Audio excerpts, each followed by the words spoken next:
provocative by expanding eastwards. What would you say to that? I think it's very clear that NATO is an attractive model for all those sovereign states. And I think sovereignty means that you can choose what alliance you're joining. And therefore, there was a decision of the sovereign states, and it was a free decision they've taken to join NATO. They are seeking for security, they are seeking for prosperity for themselves, and NATO can provide this. And you and I understand this because we have been NATO members nearly from beginning on. So we have seen for our countries what this alliance, the most successful alliance in the world, has provided to our countries. I think those who have joined NATO recently, Finland and Sweden, they've also seen this security aspects in there, and therefore it's their decision, and I think it's the right decision. Thank you for listening to the interview from the BBC World Service. If you enjoyed today's programme, you can listen to the interview wherever you get your BBC podcasts. Until the next time, goodbye. From the BBC, that was the interview. I'm Saroja Coelho. CBC News is next. Good morning, Manitoba. I'm Marcy Marcusa. Welcome to Information Radio on CBC, 89.3 FM, 990 AM on the app and YouTube. And thanks for joining us. Special welcome to the evacuees listening. And if you're in Winnipeg especially, we hope you're finding it welcoming here. It is smoky here. Air quality advisory for Winnipeg, Steinbach, Selkirk, Dugald, Arborg, Poplar River, Grand Rapids. Also air quality for Thompson, Brochet, Tuduli, Shamattawa, Bissett, up through the White Shell. The smoke is very thick this morning. All right, let's say good morning to the team. Sarah Sanders is directing the show. Sierra's also going to be covering what is happening on the commute. Good morning to Abby Adiemi, who's our senior tech, and Abby covers weather on the program. Good morning to Brad Lilly, saying hello to you on YouTube. That is where our show is streamed live. So Friday, June 6th, what's making news? Let's go to Heather Wells for our headlines. Good morning. Well, a partial evacuation is underway in all 4 Island Lake First Nations. Some 16,000 people live in that area, blanketed by wildfire smoke. Grand Chief Alex McDougall says 250 people have been transported out so far, including dialysis patients and people with respiratory conditions. He says if there was a hospital in the area, these patients could receive medical attention closer to home. And a team created to speed up City of Winnipeg responses to complaints about burned out and derelict properties could become permanent. The city launched the team last year when it could take weeks before inspectors responded to complaints. Now, the teams are responding with an initial inspection within a day. The plan to make that team permanent still needs City Council approval. I'll be back with more Manitoba news coming up at 6:30. All right, thanks, Heather. You're welcome. In Winnipeg, sunny today, hazy, smoky, though, in a high of 26. Brandon, sunny, strong winds, 30 to 50 gusting out of the southwest, and a high of 26 as well. And in Thompson today, widespread smoke and a high of 22 degrees. You can hear what's going on with my throat. Yep, that is smoke related. So, wow, I can't even imagine being up in those areas where it's really, obviously devastating communities. We're going to hear more about that this morning. We're going to hear from a couple. Lots of partnerships have been split up, right? One person's evacuated, the other works in emergency services. So we're going to hear from a Manitoba couple about what that's been like for them and what they're fighting. So stay tuned. Right now, though, let's get the latest on World Report and other news. It's coming up here at 6. On Cue with Tom Power. Cynthia Erivo had a huge year after starring in the film Wicked, but now she wants you to get to know the real her without the green makeup and without the character. Cynthia will be here to tell you about sharing her story through music and why she wanted to be open about her flaws, too. I wish I was honest for a moment. That's coming up on Cue, followed by Commotion with Elamine Abdelmahmoud on CBC Radio 1, the CBC Listen app, and everywhere you get your podcasts. This is World Report. Good morning, I'm John Northcott. Just a week after starting to distribute food to starving Palestinians, the Gaza Humanitarian Foundation says all of its aid distribution sites are closed indefinitely. The controversial group has been criticized by humanitarian organizations. They claim it lacks neutrality. The CBC's Crystal Gamansing is in Israel near the Gaza border. Crystal, what's behind this move? Well, the Gaza Humanitarian Foundation originally earlier in the week said it needed time to deal with some logistics and enhance security. Of course, there were dozens of people shot, killed, and injured near these aid distribution sites. And just a reminder for everyone, the Gaza Humanitarian Foundation, also known as GHF, was recently created. It's a private organization backed by Israel and the U.S. And so they have not handed out aid now for 2 days. Originally, they said it would just be a 24-hour pause, but we really don't know why aid hasn't been handed out for this amount of time. And the humanitarian crisis unfolding in Gaza, which is not far from where I am right now, is a part of the reason that more than 100 people, all clad in white with giant signs and flags, are marching towards the border, chanting. They're trying to get out the message to both Israelis and Palestinians in Gaza and in the West Bank, and frankly all over the world, that they are not in line with their government's actions in Gaza. We all agree on certain basic principles, like starvation is horrendous crime, and we can put some of our, where we're different aside, and we can fight together to stop it. So they are fighting by using their feet, using their voices, marching along the border. And it's important to note this is a mixed group. So you have the Standing Together group, but you also have a number of other organizations joining them. And in this march, it is Israelis, but also Palestinians. CBC's Crystal Gaman saying in Israel near the Gaza border. Thanks, Crystal. Thank you. Israel, meanwhile, is resuming airstrikes on southern Lebanon.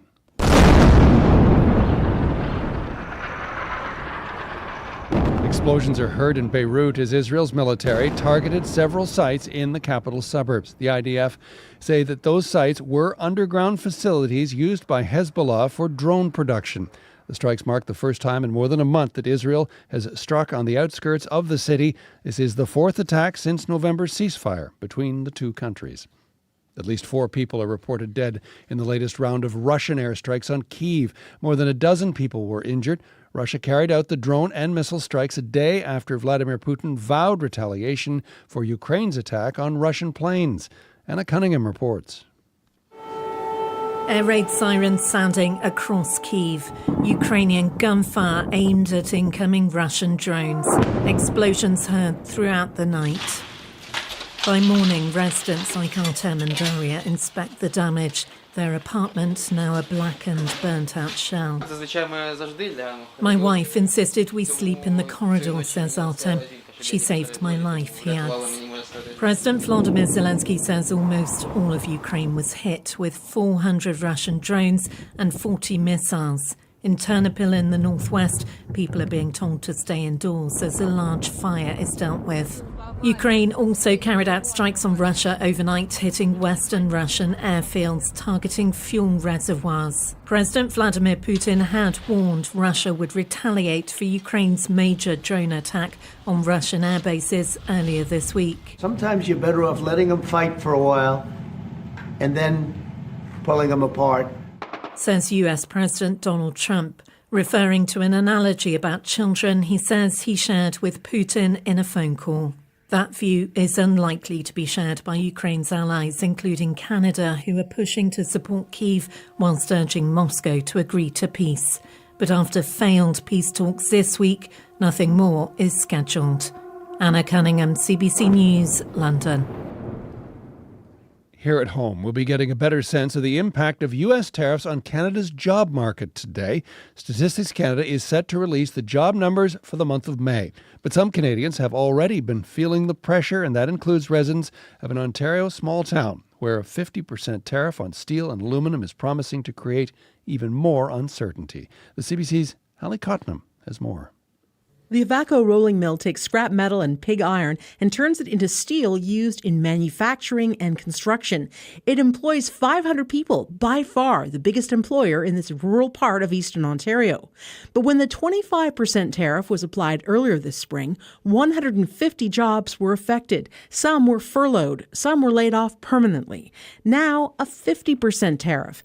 The union says the company issued a memo this week with few details. There's no real update so so far. That's United Steelworkers local president Eric Fournier, a 30-year employee at Evacuee. We have daily phone calls or daily people that show up to my office asking questions on, okay, what's next, what's happening, when's the next meeting with the employer. In this small town, everyone knows someone at the mill. Somebody who's worked there or is getting a pension from the place. Or Christina family is worried for her town and the workers. If it was me, I would be very, very nervous, very upset. Industry lobbyists and politicians are stepping up the pressure in Ottawa and Washington, calling for a deal that would reduce or eliminate tariffs and provide support for workers like those at Evacuee. Hallie Cottenham, CBC News, L'Orignal, Ontario. And as Canadians begin to feel the pressure of U.S. tariffs on their lives and livelihoods, there's a sense they could get even harder. This time from U.S. President Donald Trump's controversial tax reform bill, the so-called Big Beautiful Bill. It's already made it through the U.S. House of Representatives, now headed for the Senate. Elizabeth Thompson explains. Billions, absolutely billions for sure, would be the impact. It's a small, obscure clause in a very big bill. But if the U.S. Congress adopts it, experts like Kim Moody say it could cost Canadians and Canadian companies a lot. If Canada and the United States allows this to take hold, the result will be chaos, absolute chaos. The concern centers on Section 899 of U.S. President Donald Trump's One Big Beautiful Bill. If adopted, it would create a new withholding tax on things like dividends from U.S. stocks. It would apply to anyone who lives in a country the U.S. designates as having unfair taxes. Experts say Canada is likely to be on the list. The U.S. opposes Canada's digital services tax. The new withholding tax would start at 5%. Then it would increase by 5 percentage points each year to a maximum of 20%. Canadians and Canadian companies could see a drop in their investment income. David McDonald is a senior economist with the Canadian Centre for Policy Alternatives. He calls Trump's proposal a nuclear option. Just like the U.S. is totally willing to blow up the international trade order, they're totally willing to blow up international tax rules. NDP MP Alexandre Boulouris says Canada should decide its own tax rules. It's very dangerous. It's a threat against our sovereignty. As for Finance Minister François-Philippe Champagne, he's studying Trump's proposal and waiting to see what the U.S. does next. Elizabeth Thompson, CBC News, Ottawa. In Saskatchewan, where wildfires continue to rage out of control and nearly 1 million hectares have burned so far. There's some good news, though, for some of the communities forced out of their homes. The evacuation order for the hamlet of Evacuee is one of the few to be lifted. The CBC's Alexander Silverman reports. Yeah, but it's good to be home. Lisa Powder and her great-grandchildren are some of the first residents back in Evacuee, Saskatchewan, after an evacuation order forced them to pack up and leave for a week. There's an actual spot in my brother's backyard where there's a spot that burnt. It was so close. Their northern community is still eerily empty. The sky, hazy orange and thick with smoke. It was a good stay over there. Sad to come home to see it like this. Helicopters keep flying overhead, and more firefighters than residents are on the village streets, working to put out hotspots. There's nothing but black around here now. Volunteer firefighter Jordan LaValle helped save the hamlet from widespread damage, but the forest around it is charred. LaValle works at a grocery store in Larange, a town still under an evacuation order, and drove to Evacuee to help when fire broke out. Seeing it burning while I was at work, I don't know, just kind of devastating. Trying to rush as fast as I could. LaValle and his crew got there in time, and the village mayor lifted the evacuation order yesterday. Powder and her family arrived back shortly after. They're some of the lucky few. More than 15,000 people are still out of their homes in Saskatchewan, with no word yet on when they can return. Alexander Silberman, CBC News, Evacuee, Saskatchewan. And that is the latest national and international news from World Report. If you are one of those people out of your home and you're low on power or data for your device, check out cbc.ca/lite, L-I-T-E. Text-only website uses less data. I'm John Northcott. This is CBC News.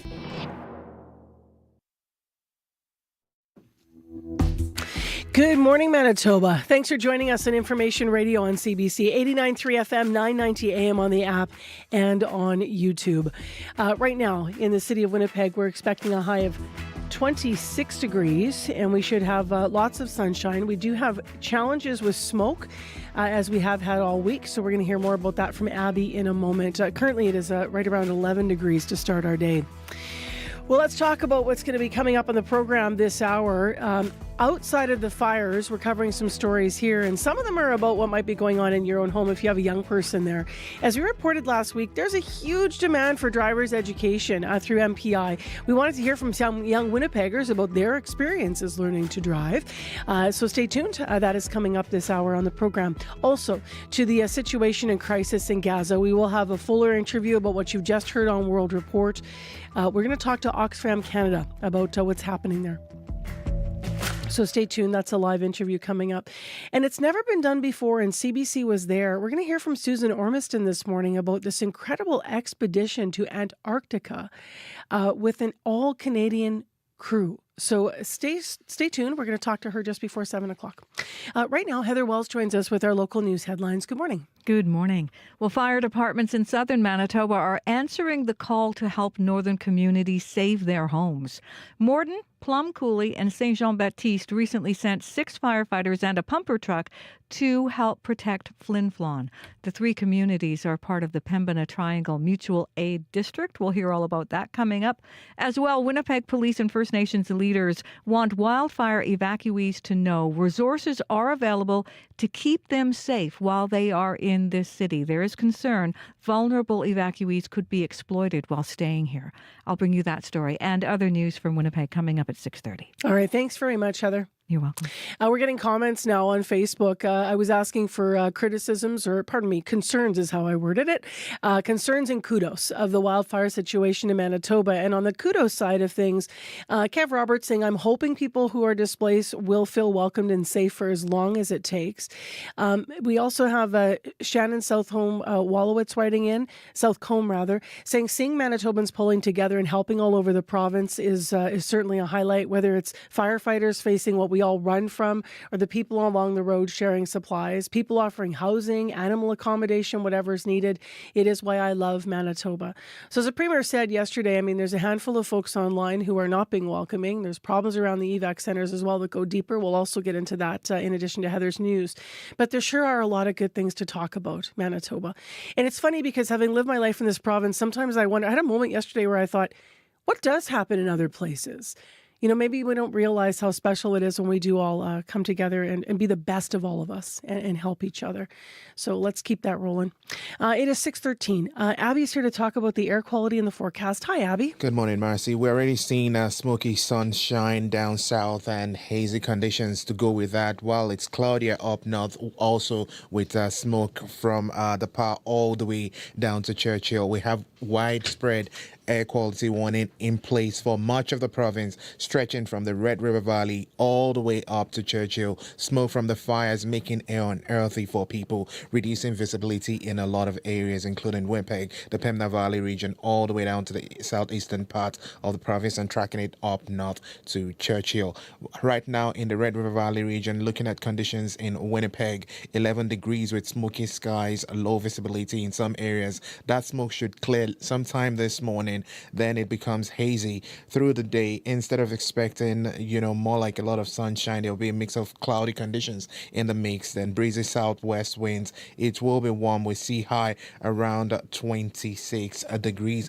And in the southern part of the province, similar conditions. Expect a shift to the hazy conditions through the morning with sunshine breaking through by the afternoon period. It will be a warm day. Highs will be close to 26 in most of the regions, while up north, smoky skies will dominate, lingering for much of the day. We'll see highs between 16 and 18 degrees. But right now, it's warm, it's hazy. We're seeing temperatures around 11 degrees in Winnipeg. All right, thanks, Abby. Thank you. Abby Adeyemi will have forecasts throughout the morning. And now Sierra Sanders is here with traffic. Good morning. It's Friday, so we'll start off with some good news. Mandeep called just before the show got started here.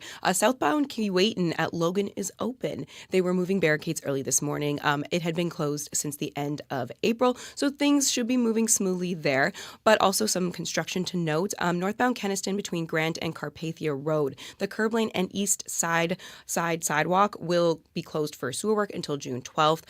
So that's northbound Kenaston between Grant and Carpathia Road there. So expect delays in the area and use alternate routes if possible. And again, if anything is slowing you down out there this morning, you can give me a call, or if you have some good news, you can call the CBC commuter line 204 788-3093. Now you're talking traffic. We're about to do a story about driver testing. What was it like for you? And when did you go? How many years ago would it have been for you? Oh my goodness, probably about 8 years ago now. What was it like for you? I felt really prepared, which was really nice, and not to toot my Tara's own. always very prepared. Just so you I tried to be as prepared as I can. You know, that's just who I am. And I guess I'm an overachiever. Well, I guess not. I only had one mistake on my driver's test, so I felt really good about that. Did they fail you for it? I had a mistake and they failed me, but that's because somebody almost T-boned us, and I didn't understand it was I thought it was a 4-way stop. And it was a 2-way stop. So I was going and the instructor went, go, go, go. Like, get on the gas so we don't get hit here. So that's an automatic fail. But you passed still? I did pass. Awesome. It happened in my parallel parking, which I think sometimes everyone gets a little nervous about parallel parking. So I only had one. That was my one mistake. It was during parallel parking, but then passed with flying colors for the rest of the test. So I was pretty happy about that. What did you do? I had done everything correctly. Yeah. My parallel parking was perfect, and I was getting ready to leave the spot. I had my signal on. I had shoulder checked, did everything I needed to do, started to leave the spot, and then I forgot to put the car in drive. Oh, so I was still in reverse. Backwards. I was still in reverse, but I caught it just in time, and I didn't hit any of the poles or anything, which is an automatic fail. Yeah. But I didn't hit any of the poles, and so me and the instructor looked at each other like, oh no, or the guy doing my doing the testing me, we looked at each other and he was like, keep going. I was like, okay. So it's very nerve-wracking. Now imagine having to wait a long time to even get in. There's a lot of young people in this province that would even like to learn how to drive, but they're waiting for a spot. We're going to get into that story in a moment.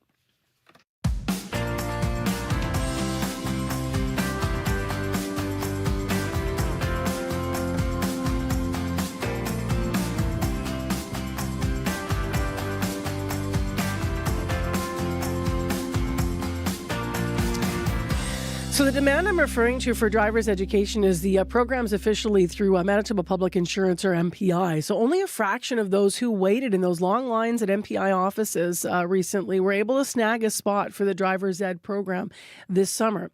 CBC Manitoba community reporter Shanley Vidal recently wanted to talk to a few young people about how they learned to drive and what that was like for them. So the first people we're going to hear are 16-year-old Annabelle Hologroski and 17-year-old Maddie Heather. So Maddie, let's start with you. I understand you already have your driver's license. I went through driver's ed and then just like supplemental driving with my parents and grandparents.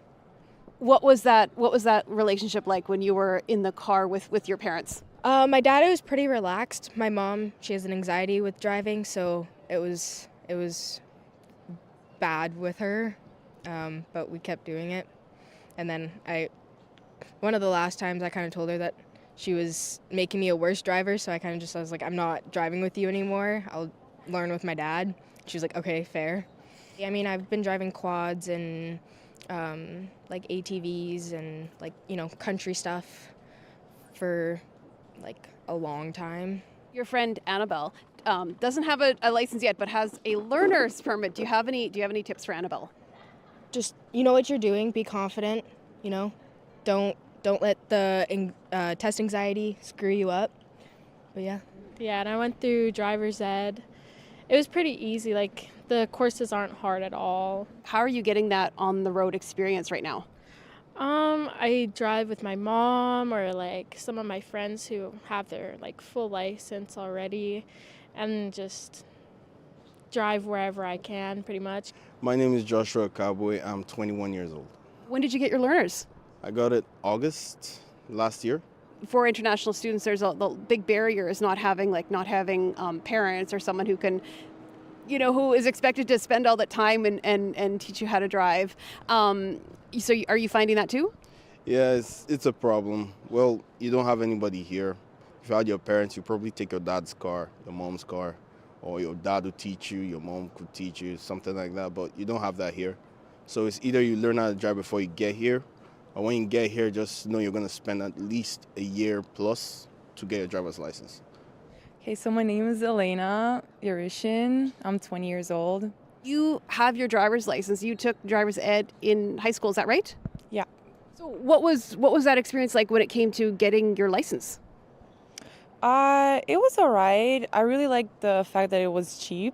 What was that like when you passed and you got your license and you got the ability to drive? It was really nice, especially I feel like here in Canada it's kind of hard to, I don't really like the public transportation, because some of the bus routes that I take, some of the buses come in like every 40 minutes. So especially it's hard in the winter. So for me, I feel like having a car is very essential here. My name is Curtis Booth. So, Curtis, who taught you how to drive? My dad. And so what was that like?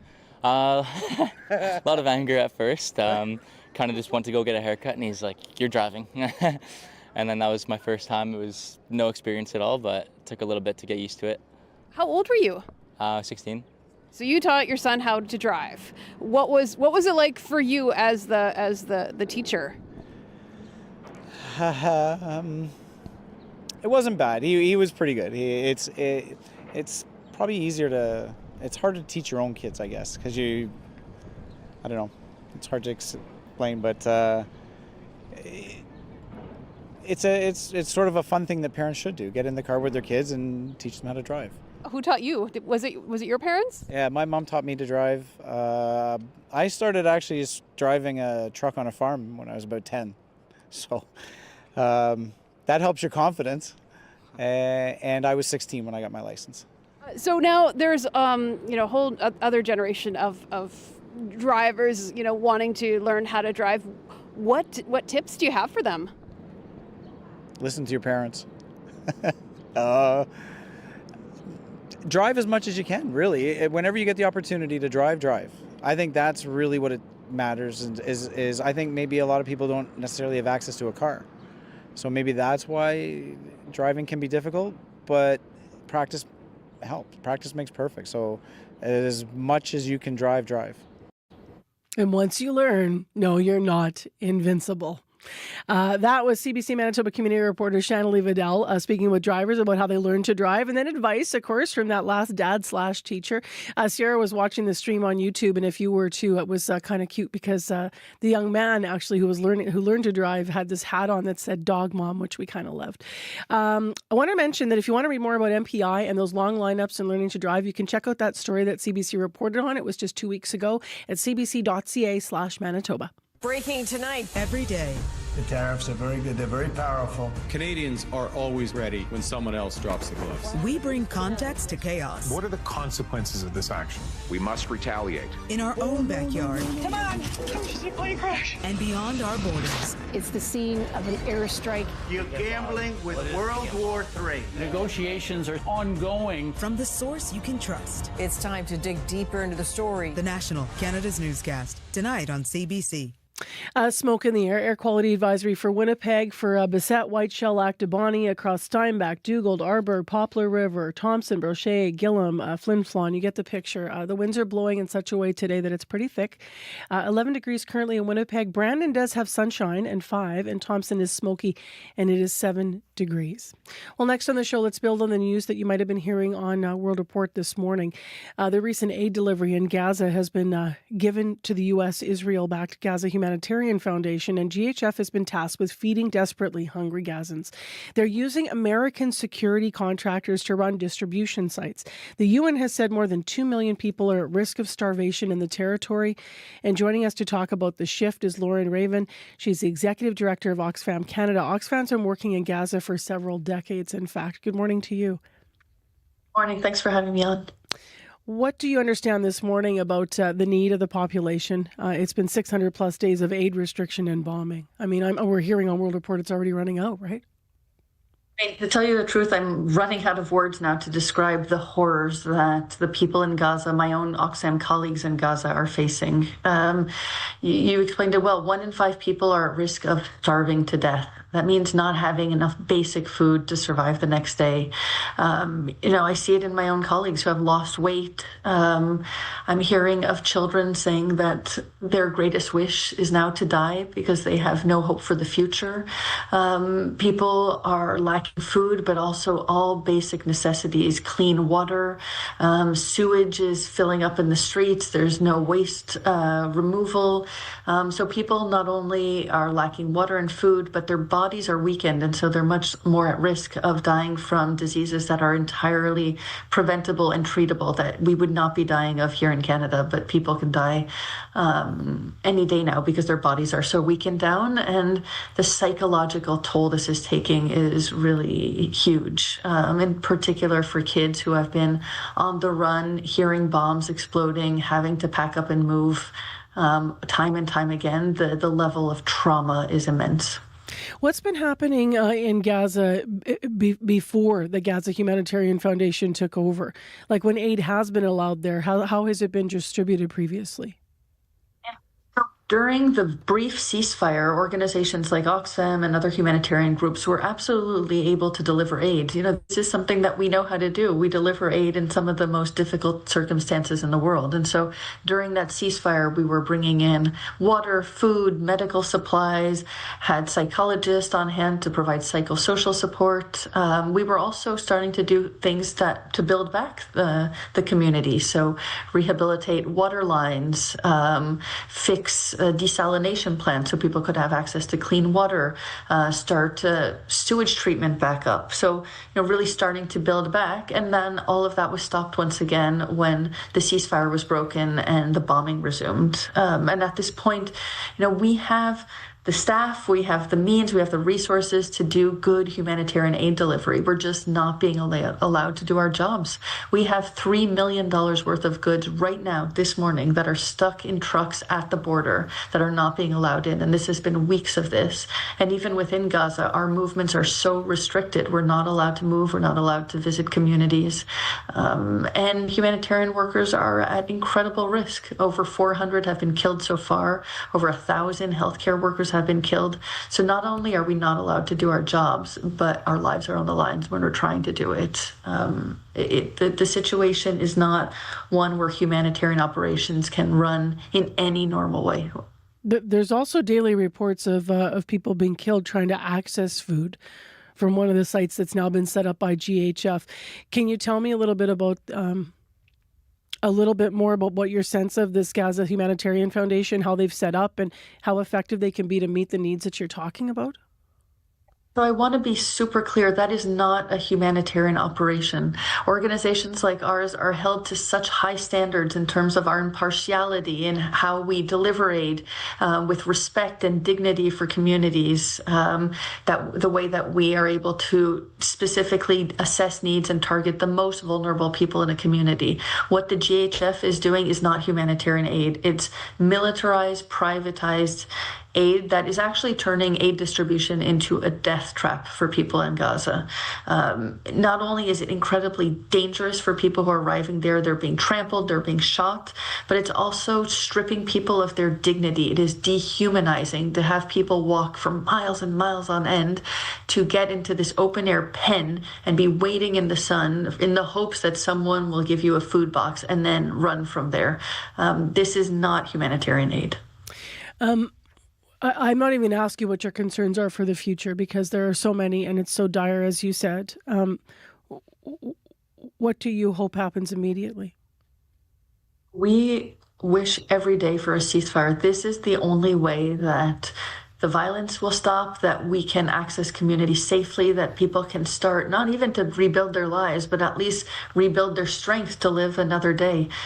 We need a ceasefire. Without a ceasefire, the human rights violations will continue, the bombing will continue, this farce of aid delivery with the GHF will continue. This is why we've been really pressuring countries around the world, including Canada, to speak up more forcefully. The war needs to end. The suffering that people have endured just needs to stop. Thank you for being with us this morning, Lauren. We appreciate your time. So much for having me on. That's Lauren Ravon, who's Executive Director of Oxfam Canada. We reached her this morning in Montreal, continuing coverage of this story, of course, on World Report and throughout the morning. It is right now coming up to news time at 6:30. We do have business news that's up next, right after we hear from Heather and what's developing in the local stories and also in the wildfire situation. On business news today, Phil Demont is actually filling in, and he's going to be talking about Canadian exports and the fact that they tanked actually in April. And we're going to look at how big a problem that's going to be for our overall economy. Right now, though, here's CBC Winnipeg News. This is CBC News. Good morning. I'm Heather Wells in Winnipeg at 6:30. It is a smoky 11 degrees. We'll see sunshine this morning, then a mix of sun and clouds, a high of 26. And once again, there is that air quality warning.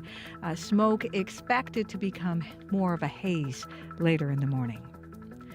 Fire departments in southern Manitoba are answering the call to help northern communities save their homes. CBC's Rosanna Hempel explains how firefighting resources are shared during emergencies without putting their own communities at risk. The fire chief of Morris recently helped respond to a wildfire nearly 900 kilometers northwest near Lynn Lake. Trevor Thiessen was there when flames blew into the edge of town on Sunday. Since you could see the smoke and then you could see the flames up in the crowns of the trees, and then you could hear it, and then it was on you. Thiessen and another firefighter drove their pumper tanker 15 hours to Lynn Lake and stayed for 5 days. Their deployment left the main engine, ladder truck, and 20 other volunteer firefighters back in Morris. So we were very well protected still for the town. The fire department would have been able to draw from resources in their mutual aid district, which includes Carman and Portage-La Prairie. Southern Manitoba has 17 mutual aid districts, sharing equipment and firefighters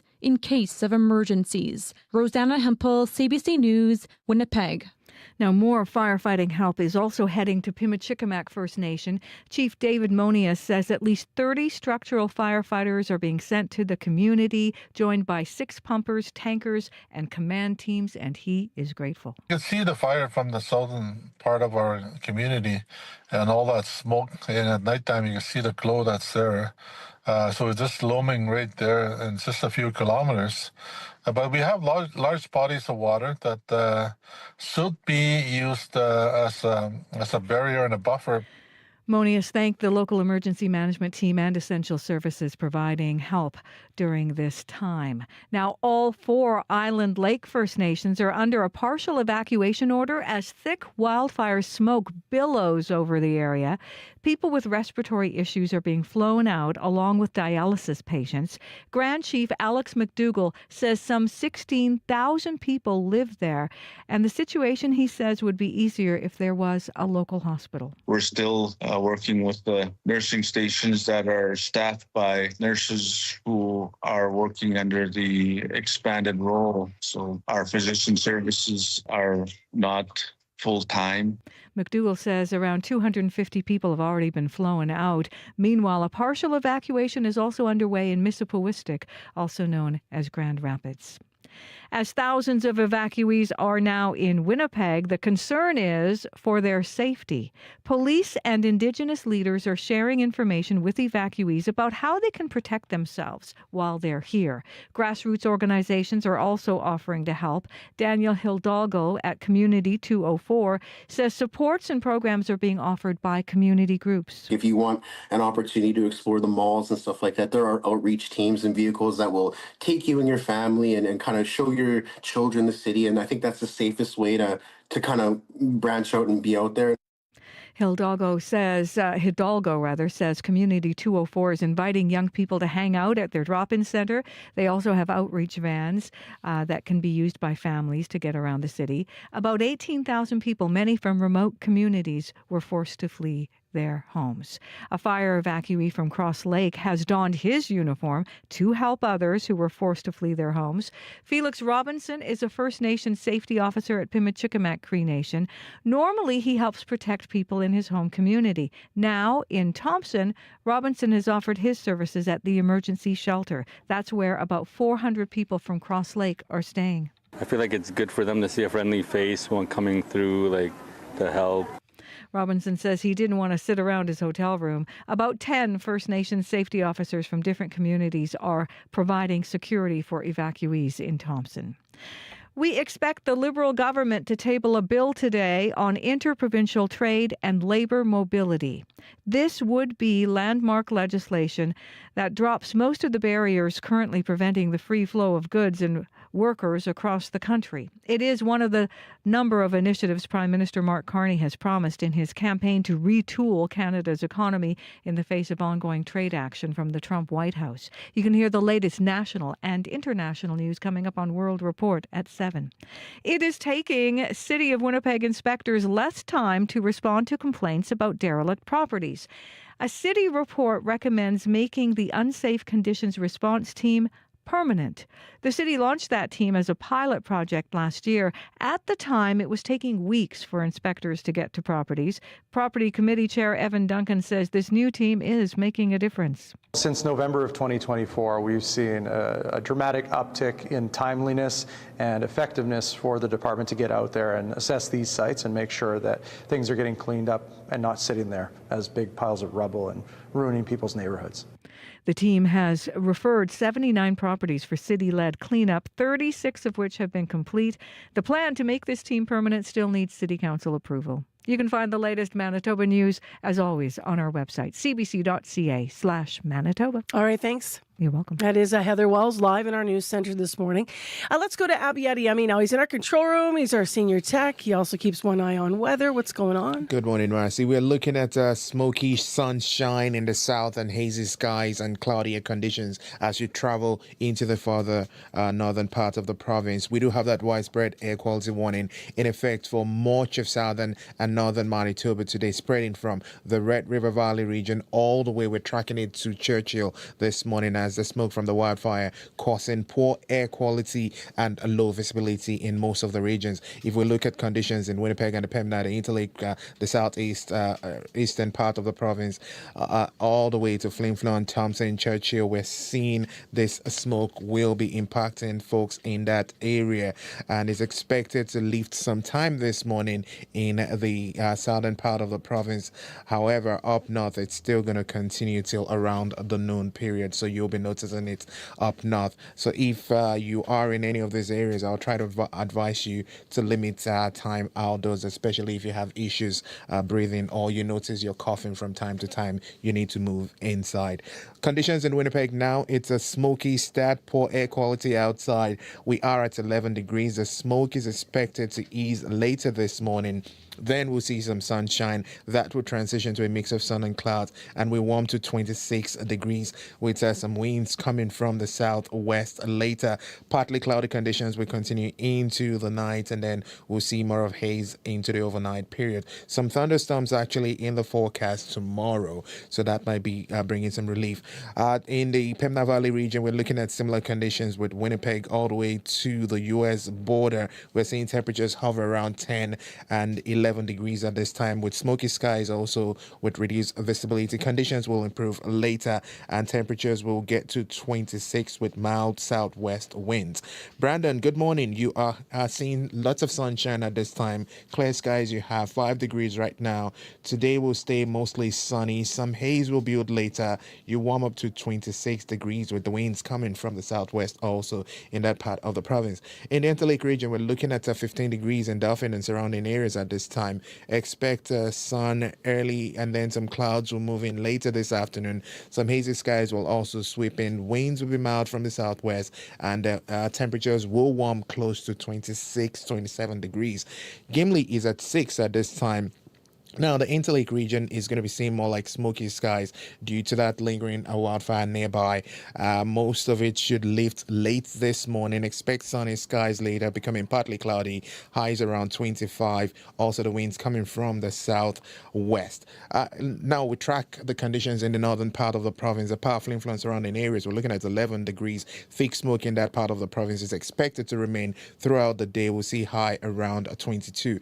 Thompson also seeing thick smoke at 7 degrees. Poor visibility, air quality also impacted there. That will continue through the day, high around 22. Now, further north in Churchill, we're seeing a cool 3 degrees there, partly cloudy skies, also having smoke from the fires affecting air quality and visibility.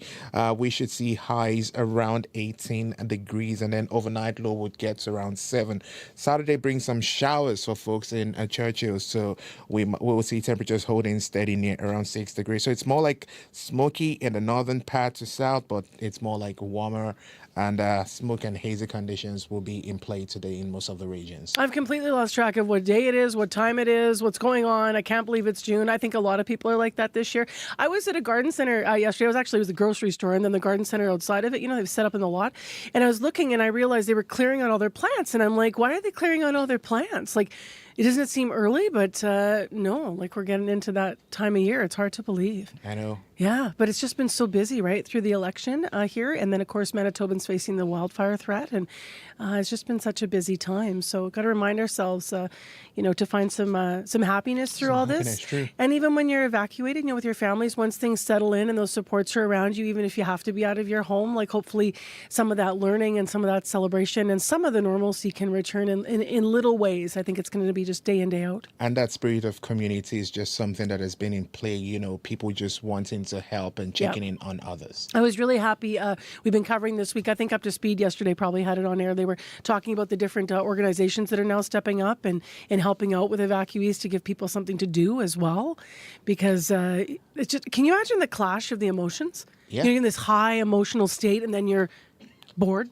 And right, because your whole life is left behind. And low-key on my social media feeds, I'm seeing people saying, "Oh, I'm collecting food items and diapers for people. I'm just going to drop off. If you have anything, I'm heading that way. Reach out to me," and you see people reach out. Yeah, individuals are doing their part as well. But we're heading into the weekend here, so hopefully there'll be something safe. There'll be safer times and some fun things to do. But right now we're still dealing with that. Obviously, with the wildfires, really terrible this morning. We still, by the way, just for a brief wildfire update, I'll give that to you in a moment. We still have 27 wildfires burning in the province, so that has not changed overnight. Sierra's been patiently waiting to tell us about the commute. What do you have to say? Just some construction to note. Northbound Keniston between Grant and Carpathia Road. The curb lane and the east side sidewalk will be closed for sewer work until June 12th. So that's northbound Keniston between Grant and Carpathia. Expect delays in the area and use alternate routes if possible. If anything is slowing you down out there, you can give me a call on the CBC commuter line. That's 204-788-3093. All right, thanks, Sierra. So just the broad strokes on the update. 27 wildfires still burning in the province. There's backcountry travel still prohibited without a travel permit. Trails and water routes are closed. A full burn ban is in place, but not for the city of Winnipeg. So just note that. Check the city website about that. But everywhere else, burn bans. Active evacuations. Communities under mandatory evacuation include Sheridan, Flin Flon, Big Island, Schist Lake, Cranberry Portage, Little Athabasca, Cottage Area, Bakers Narrow, Lynn Lake, Puckatawagan, Cross Lake, and Tatasquiac, as well as Bassett. So those are the mandatory evacuation areas. Let's get to business news. Phil DeMont's been waiting also to hear from us this morning. Hi there, Phil. Hi, Marcy. What's going on here? So why don't you start with Canada's exports? I was mentioning before the news, they tanked in April. How big of a problem is that for the overall economy? Yeah, it's one number, 1 month's numbers, and often you don't kind of notice it because these numbers can bounce around. But this one is important because it indicates problems down the road. Canada's merchandise trade deficit for April, $7.1 billion. That means Canadians bought $7 billion more in foreign goods than we were able to sell in other countries, and that's a record shortfall. The reason, you've got two sides, exports, imports, right? Imports were down, but exports really just fell off the table, down almost 11% versus March. If you go back to April, so the 12-month period, down 7%. That's the largest fall since the pandemic. So for economists, the trade deterioration is really the first indications of the effect of Washington's tariffs are having on the Canadian economy and on exports. Sales to the U.S. fell 15% in April, described by economists as stunning. Things likely to get worse. That's partly because the full negative effect of the tariffs are likely to hit our economy in the second 3 months of the year, second quarter rather than the first. And Washington just pushed up the levy on steel and aluminum up to 50% this week, and we sell a lot of both commodities to the U.S. So the pressure likely to build on Prime Minister Carney to impose our own retaliatory tariffs against American companies selling up here. Thinking is you have to carry a big stick if you want to negotiate with Donald Trump. Problem, tariffs will actually hurt U.S. sales up here, but they'll also tend to increase inflation because they drive up prices of what we buy. That's why Carney basically dropped our initial retaliatory tariffs against the Americans early this year. He wanted to keep Canadian prices down. Still, though, 1/3 of our economy and 15% of our jobs related to exports. So Ottawa will get pressure to go all Fred Flintstone this time around and bring out the club when Carney talks to Trump, really over security issues. Donald Trump, speaking of which, and Elon Musk right now are in a war of words over the Tesla CEO's time in government. So what do you think the takeaway is from that fight that, frankly, a lot of people predicted and said they could see coming? Yeah, I mean, to me, looking at it like in a policy point of view, aside from, just people not getting along, it's why it broke out in the first place. Musk basically thinks Washington's new tax and spend bill will add too much to the government's accumulated debt. On the deficit, he might not have a lot of credibility because his cuts, whatever that number is, could end up costing the government $135 billion in new spending. So it might not end up might not end up saving a cent.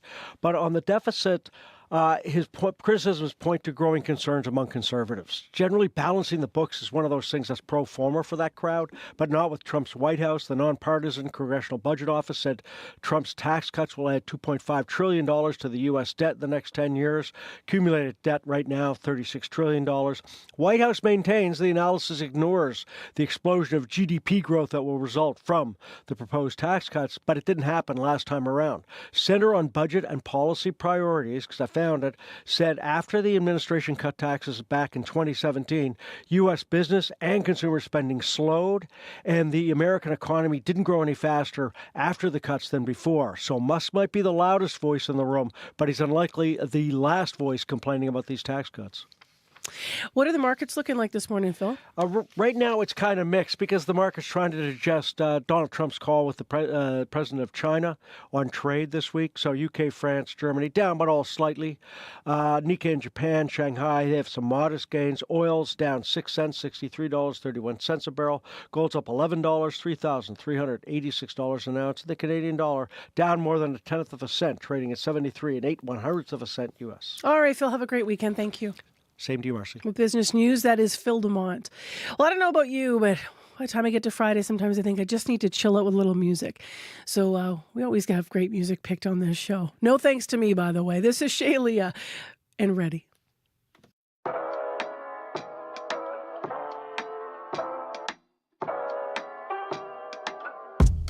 Heavy on my conscience, knowing what you hold on. That will give me water when I need rivers flowing. Look where we started, where we dancing around in the darkness. It's that karma floating above us. Baby, don't disappear in the smoke. That's when he said I'm ready for you, baby. Ready for you. Yeah, I got it for you, baby. Let me show you how to get that up on the platform for you. I'm ready for you. You fit the role. The way you move, touch your skin like reading moon. I have to know, don't listen yours. Ask me why. It's only in my mind. Yeah, faster than it starts. You and me there, and it's not fair. Look where we started, where we dancing around in the darkness. It's that karma floating above us. Baby, don't disappear in the smoke. That's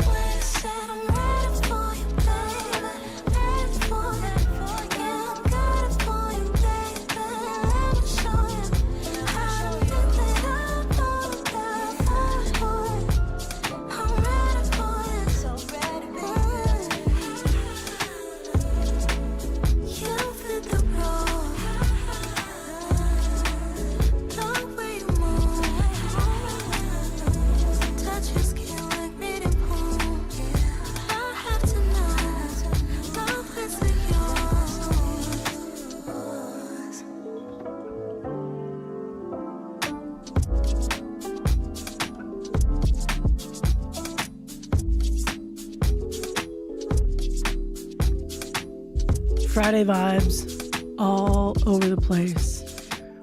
We need that, right? Shaylia with her latest, it's called Ready. She's Djiboutian. She's raised in Montreal, but actually recently moved to LA. If you're looking for her tunes and you want to get them for yourself, Shaylia, Shaylia. The 2025 Inspire Awards, Vision and Visionaries, celebrating Indigenous excellence and sharing remarkable contributions of First Nations, Inuit, and Métis people in Canada. 12 outstanding Indigenous achievers will be honored in a unique viewing experience, blending live action and animation, showcasing their accomplishments and cultures through a cinematic journey. The 2025 Inspire Awards, Saturday, June 21st at 7 p.m., 8 Atlantic, 8:30 in Newfoundland on CBC and CBC Gem. Still ahead in the program this morning, we've been talking a lot about, helping people and how Manitobans are helping others. So today we're going to look at a couple of specific efforts. So first of all, Rossbrook House, they've been serving the community, of course, for like 49 years. But with the influx of wildfire evacuees in Winnipeg, staff there are saying they're going to expand their services to some of the children who have been displaced. So we're going to talk to Rossbrook House in the next hour of Information Radio. Also, we're going to talk about how some people on the flip side of things have been preying on the vulnerable. So some people have been raising concerns about evacuees being exploited. The Premier was here yesterday suggesting that there were challenges around evacuation centres and they've been looking at upping security. The Bear Clan is part of that response effort. So are the Winnipeg Police. We're going to hear from the Bear Clan the next hour exactly about what they're doing and working on to help keep people safe. It is 9 minutes now to 7 o'clock. Let's have a quick look at your forecast here. We've got smoke pretty thick in the air. You're going to taste it. You're going to want to consider closing windows and just taking it easy out there. So Winnipeg with widespread smoke, 11 degrees right now, and pretty calm in the wind situation locally. A high of 26 in the city. Tonight, partly cloudy, hazy. Winds will be gusting 20 to 40. And then tomorrow, we do expect some showers to begin early in the afternoon with a risk of a thunderstorm. Tomorrow's high is 25 degrees. In Brandon, sunny today as well, and your high 26. Tonight, a little bit hazy into the evening, and you have a 60% chance of showers tomorrow in the Brandon area. And then critically up around Thompson, widespread smoke, cloudy, 22 today, cloudy into tonight. Tomorrow, sun and cloud, and again, a 60% chance you will see some showers tomorrow afternoon, at least up around the Thompson area. We will hear in the news, still ahead from Heather Wells, what's been happening because of the smoke. So down here, of course, we talk about the smoke being, of course, something to pay attention to. However, in some of our communities, in the Island Lake community, where you have, of course, Garden Hill and St. Teresa Point, some of the people have been medically evacuated out of there because of concerns with smoke. So some people are on the move, not just because of fires, but because of that smoke in Manitoba as well. So that's certainly something to pay attention to. Well, next on the show, speaking of climate and all things climate action, this upcoming weekend, CBC News is presenting something really special. It's a dramatic new show. Take a voyage with me to the vast, remote, most extreme place on Earth. For many, this will be a once-in-a-lifetime experience. CBC in Antarctica. Earlier this year, CBC's international climate correspondent Susan Ormiston and her team spent a month with the Royal Canadian Navy and Canadian scientists exploring what's called the White Continent.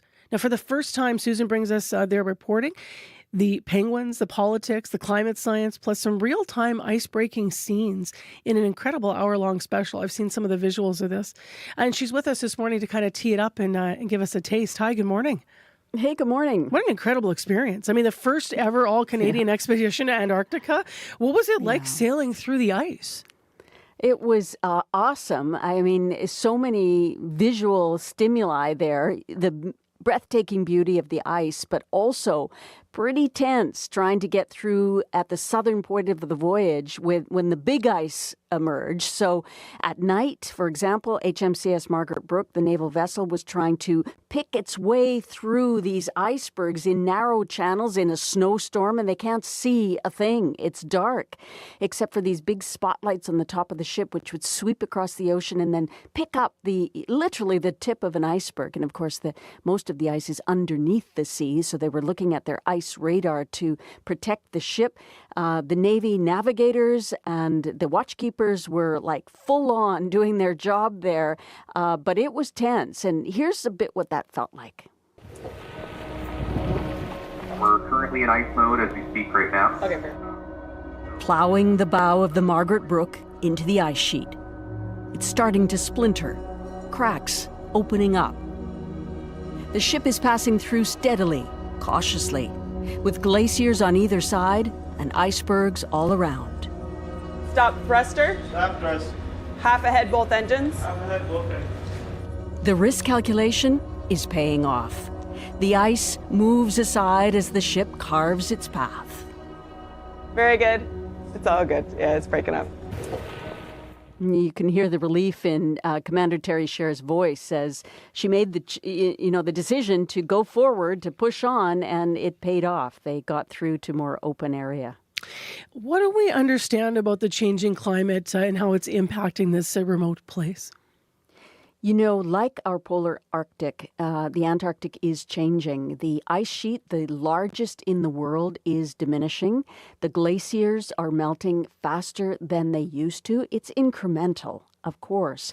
But what's happening is we will see the effects on sea level rise. All over the world, it will affect that. Ocean currents are changing, and the property in the ocean, as all this fresh water dumps into a salty ocean, that changes the ecosystem for everything. And so, you know, oceans are a big carbon sink. They're kind of like a hedge against our climate changes, and warmer water is not as good as absorbing carbon. So many of the oceanographers on this expedition were looking at that. They were, looking at penguin DNA pulled from the water. They were going to the seabed and drawing up 3 meters worth of sediment, 1,000-year-old sediment, to X-ray back in Halifax. This is some gritty science. And one of the scientists, Sandy Stephan, was scooping up snow to bring back to Canada, snow from Antarctic, to try to see if microplastics or mercury deposits were all the way down here. And she posed an interesting question for all of us. When I talk to people about the impact of climate change on things, they just consider warming. And they consider, like the ice is melting and all this. And I said, yes, but what happens when the ice melts? That's the question. What happens next? We'll have to watch your full special for some of those answers and a lot more. Can't wait to watch this. What an experience. Thank you so much for teeing it up for us, Susan. You're welcome. That is Susan Ormiston, and you can watch CBC in Antarctica, the special, on CBC News YouTube channel right now. Also Saturday on CBC News Network at 8 o'clock Eastern, so that's 7 o'clock here, and Sunday in prime time on CBC Television at 8 o'clock our local time here in Manitoba. Right now, let's go to Heather Wells here with our local headlines. Good morning. Well, a partial evacuation is underway in all 4 island lake nations. Some 16,000 people live in that area. It is blanketed by smoke. Grand Chief Alex McDougall says the people being transported out include dialysis patients and those with respiratory conditions. He says had they had a hospital in the area, the patients could receive medical attention closer to home. And a team created to speed up the City of Winnipeg's responses to complaints about burned out and derelict properties could become permanent. It is something being considered by the City Council. We'll hear more in our next local news coming up at 7:30. Thanks, Heather. You're welcome. If you need us in traffic, 788-3093. Pass something along to Sierra. If it's urgent, we'll pass it along on the air. Air quality warnings across much of the province, especially around Whiteshell, Victoria Beach, Steinbach, Winnipeg, Sprague, Arborg, of course around the fire areas of Shamattawa, Churchill, York, Thompson, Flin Flon. 788-3093. Once again, if you do need to reach us with traffic. In the actual forecast, it's smoky. It's 11 degrees. Our high today, 26 in Winnipeg. Well, with thousands of wildfire evacuees staying here in our city, where do families with children go to keep busy? We're going to hear how one drop-in center is planning on helping out. Also in the next hour of the show, safe from wildfires but vulnerable to crime. As we've been reporting and telling you, some are raising concerns, including the Premier, about evacuees being exploited. The Bear Clan is teaming up with other authorities to help. We're going to talk to them about what that looks like. And then Bob Rae was in Peguis First Nation. He is in Winnipeg, we understand, and we are hoping we're going to get him on the show in the next hour, so stay tuned. I'm Marcy Marcusa. World Report is next on CBC. Today on The Current.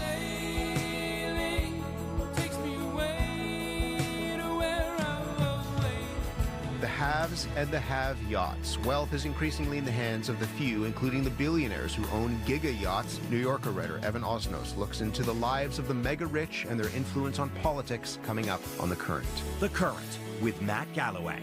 This morning at 8:37, 9:07 in Newfoundland, and on the CBC Listen app. This is World Report. Good morning, I'm John Northcott. We begin in Ottawa and a core campaign promise by Mark Carney, then his Liberal Party. The federal government is expected to table legislation bringing down internal trade barriers today. It's part of Carney's efforts to boost the Canadian economy in the face of U.S. tariffs. The CBC's Janice McGregor is in Ottawa. Janice, what do we know about this bill? John, I don't think it's an exaggeration to suggest that this might be Mark Carney's most significant legislation so far.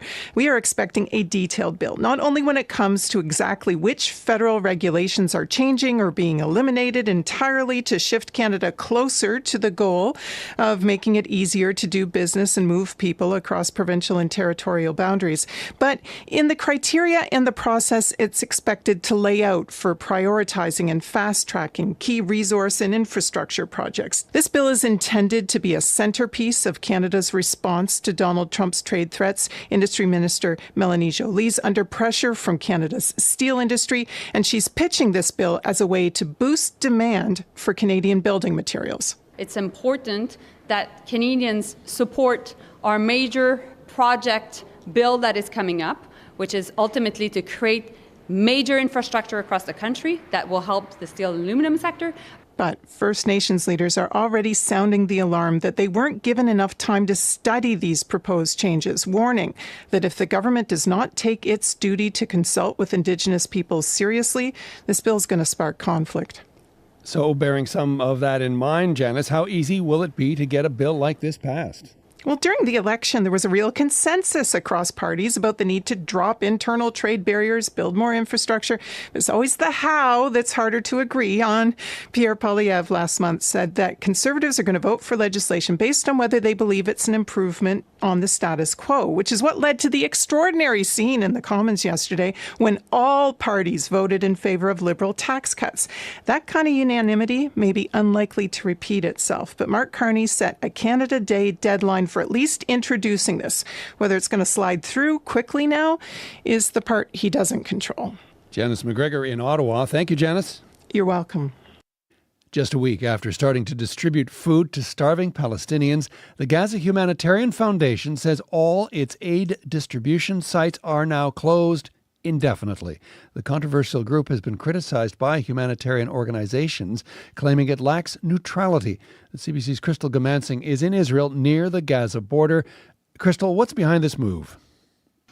Well, the Gaza Humanitarian Foundation originally earlier in the week said it needed time to deal with some logistics and enhance security. Of course, there were dozens of people shot, killed, and injured near these aid distribution sites. And so they have not handed out aid now for 2 days. Originally, they said it would just be a 24-hour pause. And the humanitarian crisis unfolding in Gaza, which is not far from where I am right now, is a part of the reason that more than 100 people are marching towards the border. They're trying to get out the message that they are not in line with their government's actions in Gaza.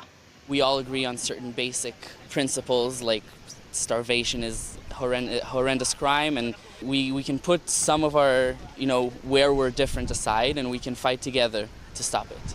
It's important to note this is a mixed group. It is Israelis, but also Palestinians. CBC's Crystal Gamansing in Israel near the Gaza border. Thanks, Crystal. Thank you. Israel, meanwhile, is resuming airstrikes on southern Lebanon.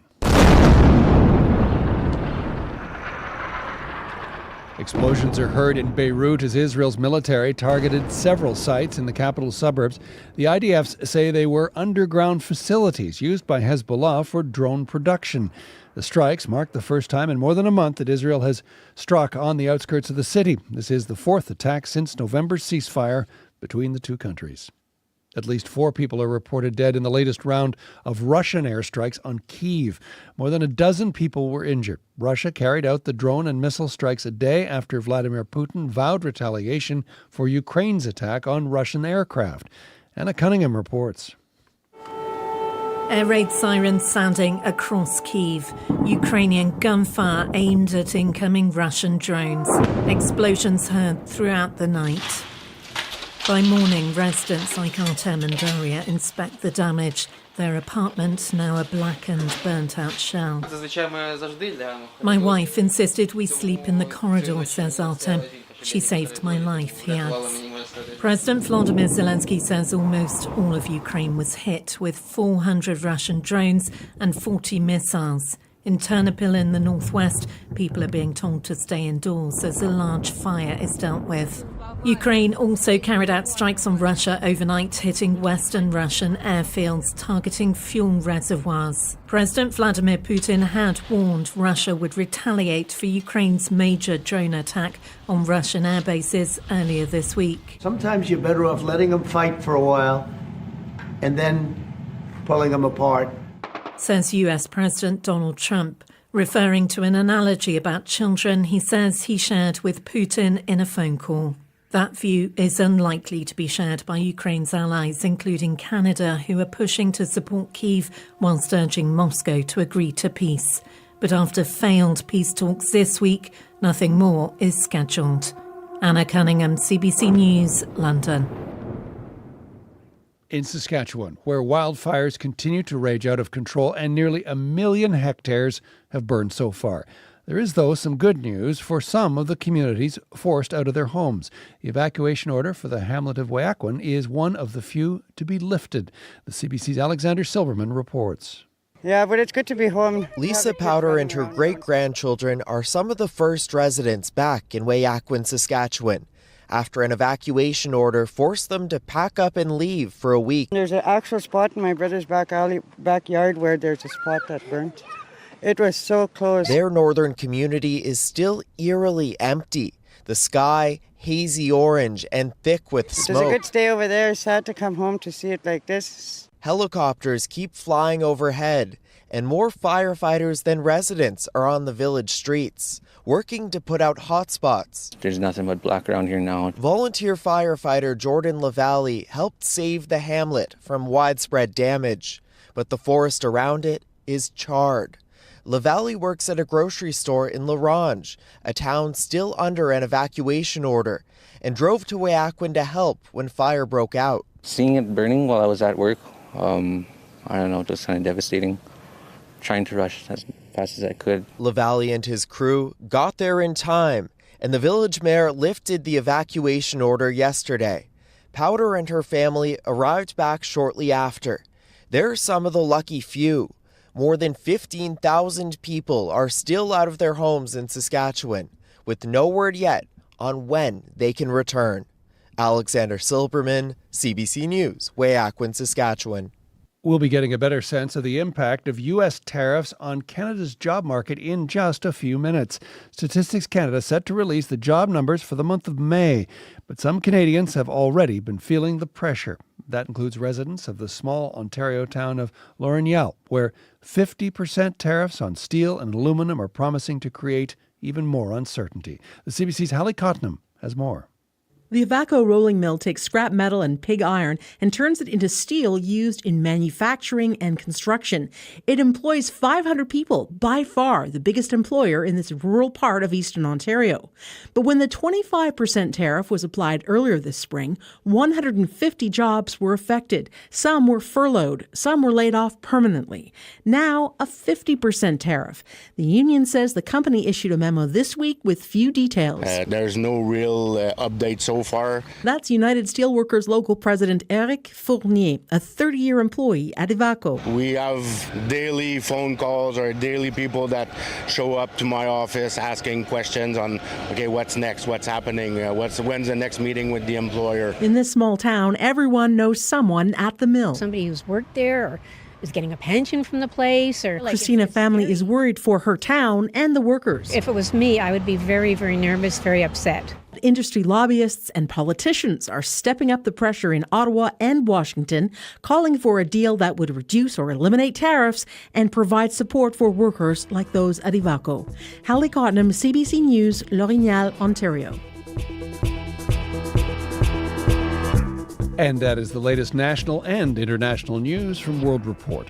If you're looking for tools to talk about the day's big stories with the younger people in your life, check out cbckidsnews.ca, cbckidsnews.ca. I'm John Northcott. This is CBC News.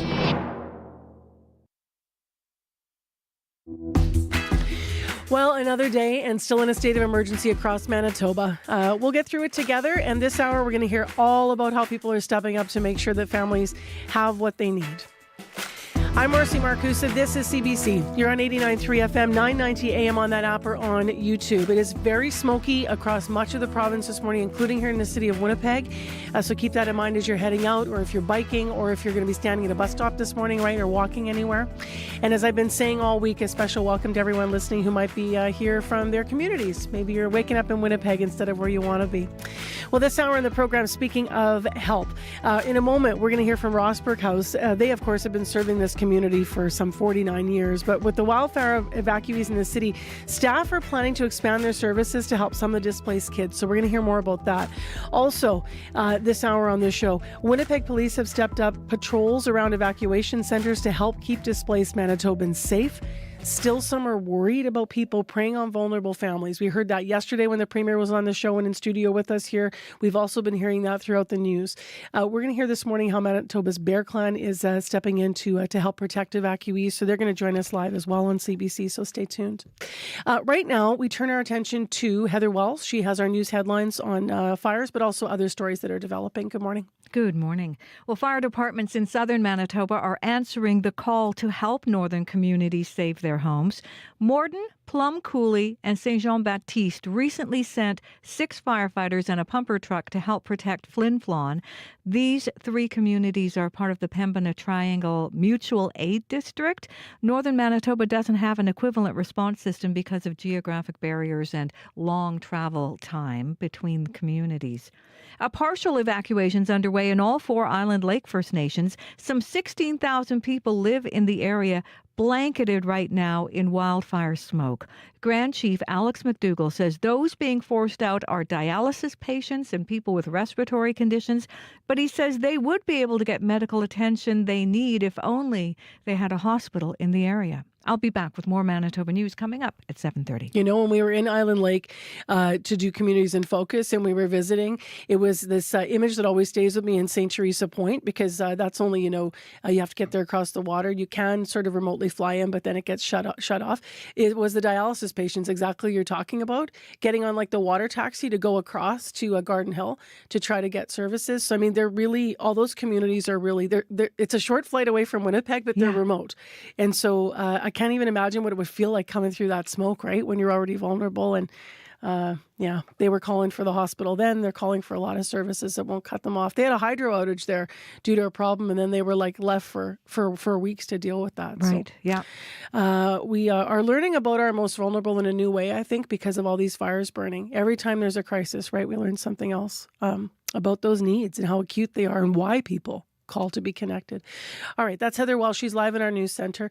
I am going next to our forecast. I mentioned the smoke in the air. What's the actual temperature, Abby? Smoky and hazy across the province from the north all the way down south. We're seeing smoke hanging in the air, but sunshine should return in lots of the areas. Air quality warning in place for much of the province from the Red River Valley, tracking it all the way to Churchill due to that fire causing poor air quality. I'm looking at the air quality health index for Winnipeg. It is at 10 plus at this time, which means if you have issues breathing, you're at a very high risk. But right now, Winnipeg, 11 degrees, smoky skies, limited visibility. We warm up to 26 today.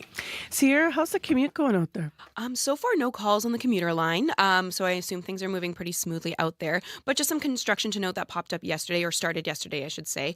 Northbound Kenniston between Grant and Carpathia Road. The curb lane and the east side sidewalk will be closed for some sewer work until until June 12th. That's northbound Kenaston between Grant and Carpathia. So expect delays in the area and use an alternate route if possible. And I just want to remind folks that highways in the north part of the province and the eastern part of the province are affecting highways out there. So make sure to check Manitoba 511 before you head out on the road.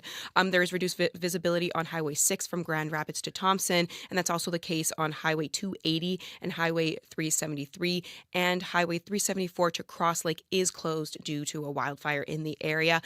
If anything is slowing you down out there, feel free to give me a call on the CBC commuter line. That's 204-788-3093.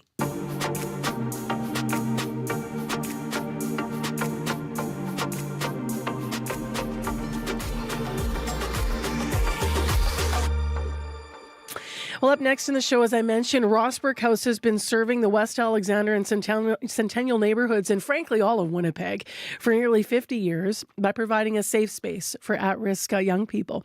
It's a nonprofit organization, and now, as they always do, they're stepping up again. They're expanding their services. They're offering a 24-hour programming beginning June 27th, we understand. So we're going to talk more about what this is all about, and we're also going to talk about how they're opening their doors to kids who've been displaced by wildfires in the north. Patty Mainville's in studio with us, the executive director of Rossbrook House. Good morning. Good morning.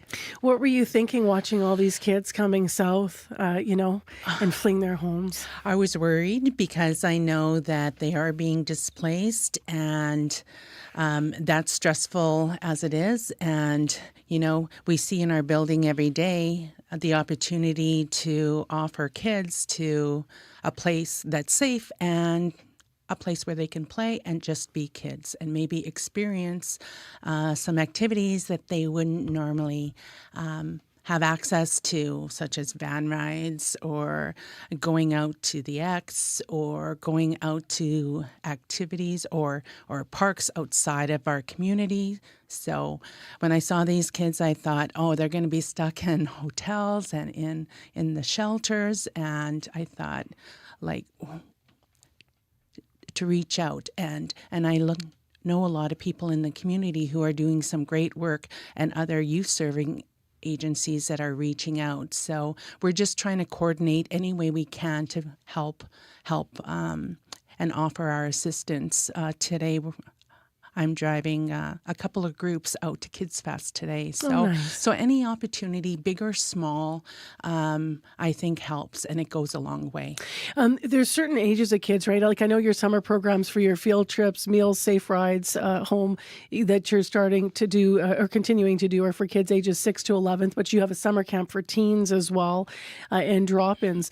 When you think about all your work with kids, the worries change, I suspect. Like when they're younger, it could be boredom. When they're older, that boredom could turn to being at risk because you're in coming from a small community and going to a big city, and then you're bored, and, it's not going to cut it to kind of grab some toys at the evac center. Yes. So where's the greatest worry for you in terms of when you think about those young people? I think the vulnerability.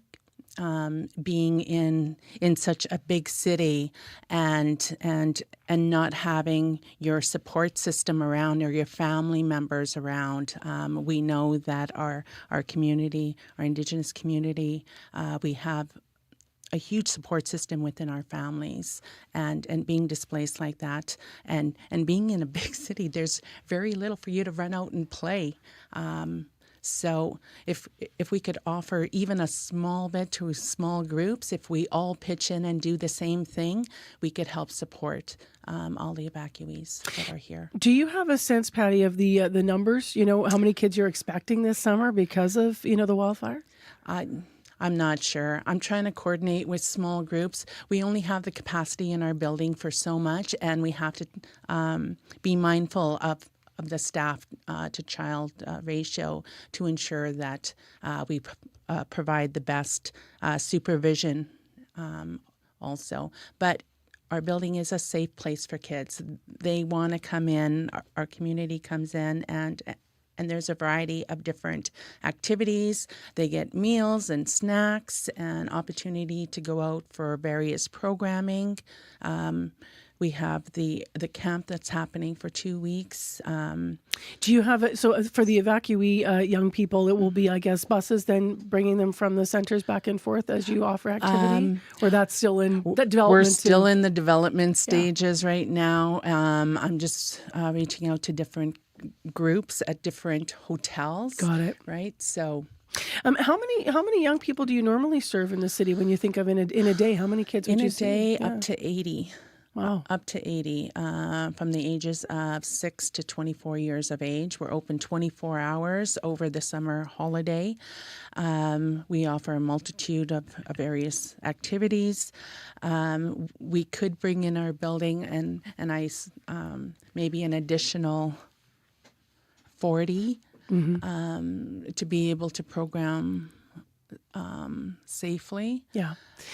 What's the most rewarding thing about the work when you do offer safety to a young person or a kid, or you see them, you see maybe the joy when you take them out, or? Yes. You see the older ones becoming kids again, having that opportunity to laugh and play and just have fun. And that's what we want for all of our kids, the opportunity to come into that safe place, to build that trust so they can just be kids.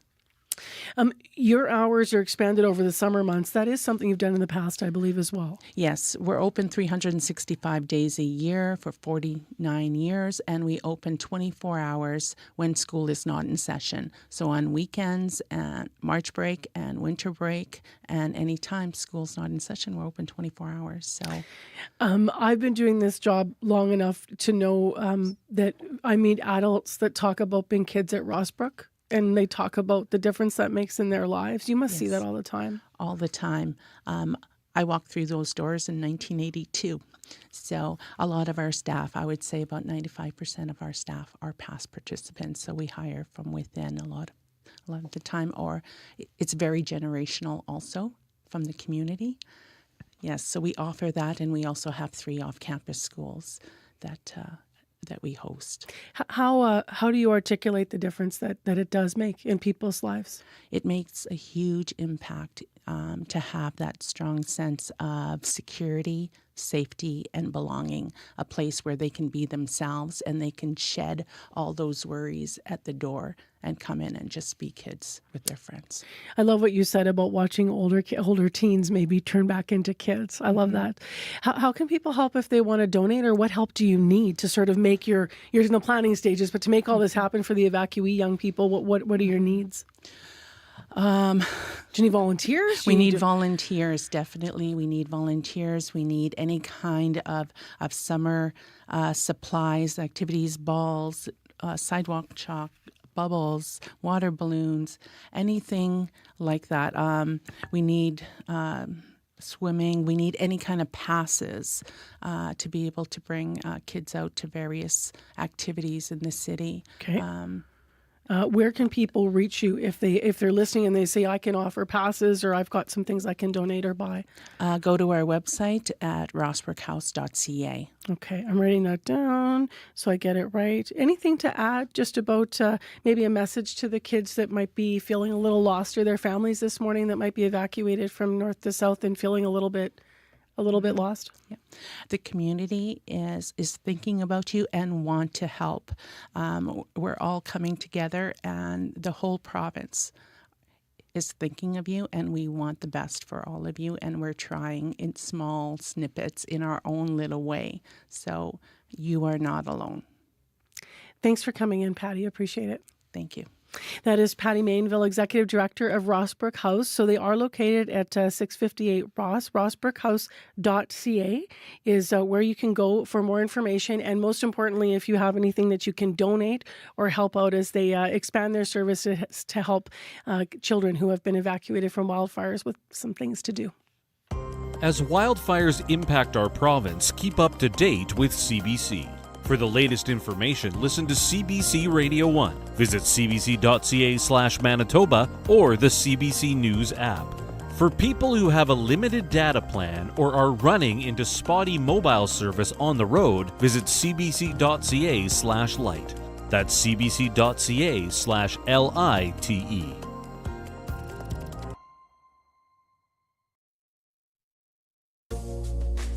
They challenged Manitoba high school students to champion the environment with a video. Now you can see the results. The Climate Change Connections Youth Video Challenge, sponsored by CBC. Get inspired by the winning videos from River East Collegiate, St. John's Ravenscourt, and Louis Riel Arts and Technology by visiting cbc.ca/Manitoba/community to watch. Well, still ahead on Information Radio on CBC Live this morning, United Nations Ambassador Bob Rae was in Manitoba yesterday, actually visiting Peguis First Nation to talk there about the persistent flooding that has repeatedly devastated the community. Now, of course, they also have now fire evacuees in Peguis that they're putting up there. So Bob Rae is still in Winnipeg. He's going to be in studio with us live right after your 7:30 news. We're going to hear more about who he visited and what he learned from that Manitoba community as well. So stay tuned for that. In Winnipeg, it is smoky. It's 13 degrees, and it's time now for morning sports with Scott Regehr. Hello, Scott. Hey there, Marcy. So everything seemed to be going according to script in the opening game of the NBA Finals until it wasn't. That's right. With only 9 minutes to play, the favored Oklahoma City Thunder were in the driver's seat, Marcy, and the league's Canadian MVP, Shai Gilgeous-Alexander, he was doing most of the driving. The Indiana Pacers, though, have a superstar of their own. And after chipping away bit by bit at that 15-point deficit, it was Tyrese Halliburton who stole the show. His buzzer beater won Indiana the game and had reporters surrounding the man voted last month by his fellow players the most overrated in the league. And it's not just Halliburton. Many pundits point to the Pacers getting swept by Boston in last year's playoffs as evidence that this year's success might be a fluke. What say you, Tyrese Halliburton? As a group, we take everything personal. We talk about it in the locker room. We talk about it on the plane.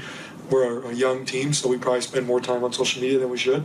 We just all got each other's back. At every point, any negative thing that's said about anybody, we got full belief. Right now, we're whatever underdog that gives us more confidence as a group. We enjoy that. Among other things, Marcy, Halliburton's heroics took the spotlight away from Gilgeous-Alexander. The Hamilton native looked every bit the league MVP he was recently named. He managed 38 points, and he might need even more than that if the Thunder are to beat the plucky Pacers in Game 2 tomorrow. Locally, the Winnipeg Sea Bears, they've made quite an addition. They've brought on board former Raptor Jalen Harrison. He'll be in their lineup tonight as they play in Brampton against the Honey Badgers with tip-off at 6:30. Let's go to the clay courts of Paris now. The French Open finalists are now coming into focus. They are. We already know who will compete in the women's final with the world's top two ranked players, Aryna Sabalenka and Coco Gauff, doing battle. Will it be the same in the men's draw? It's very possible. That will be the case if world number one Jannik Sinner and number two Carlos Alcaraz win their semifinals this morning. Sinner has the tougher match. He's trying to eliminate maybe the sport's best ever player in Novak Djokovic. The Italian has age on his side. He is 15 years younger than Djokovic, after all. But don't tell that to Alex Zverev. He shared this view after falling to Djokovic in the quarterfinals. I think like a lot of people count him out already, but this year he's had wins over Alcaraz at the Australian Open. He has had a win over me at the French Open. So, forget the age. I think for any player, those are pretty good results. He's still beating the best of the best. So I think everybody needs to respect that. Not all were respecting Djokovic at the start of this French Open. They wondered whether he'd be motivated enough after winning Olympic gold last summer, the only important title that had been missing from his resume. Well, there is one other thing he'd like to add to his CV, Marcy, at age 38. Winning this tournament and setting the all-time record for Grand Slam titles he currently shares with Margaret Court. I would not bet against it. The doubters always seem to doubt, and the joker usually gets the last laugh. What else are you watching heading into this weekend? A little hockey, I'm guessing. You bet. The Oilers looking to take a 2-0 lead over Florida in the Stanley Cup final tonight. Over the last decade, Marcy, teams who have taken a 2-0 advantage have gone on to win the Cup. So there's that. Canadian Open of Golf. Taylor Pendrith is the top performer so far from this country, although he's still 4 shots off the pace. And it is the opening weekend of the CFL, where something will be missing in Montreal tonight. If you've ever watched a game at Molson Stadium, you know it can be an air horn-fueled cacophony. Not anymore, though. After a series of complaints, including from doctors who say at 129 decibels, air horns can cause immediate hearing loss, they have been banned. Alouette superfan Denis Genereux, who started the air horn craze more than a decade ago, says he understands. There was some Alouettes fans who were thinking about leaving because they were right in front of those air horn users. I understand those people that they wanted to leave because that noise, if you're right in front of it, it's dangerous. The fans at the game, they're allowed to have their best experience at the game. So perhaps a quieter, gentler Stade Molson tonight when the Argos begin defense of their Grey Cup in Montreal. The Bombers, of course, they have a bye week this opening weekend, and the Riders won the curtain raiser yesterday over Ottawa. Hooray.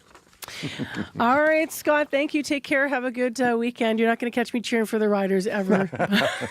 That was a small H hooray. You might have noticed by my tone. So I just moved on from that. Yeah. Onwards.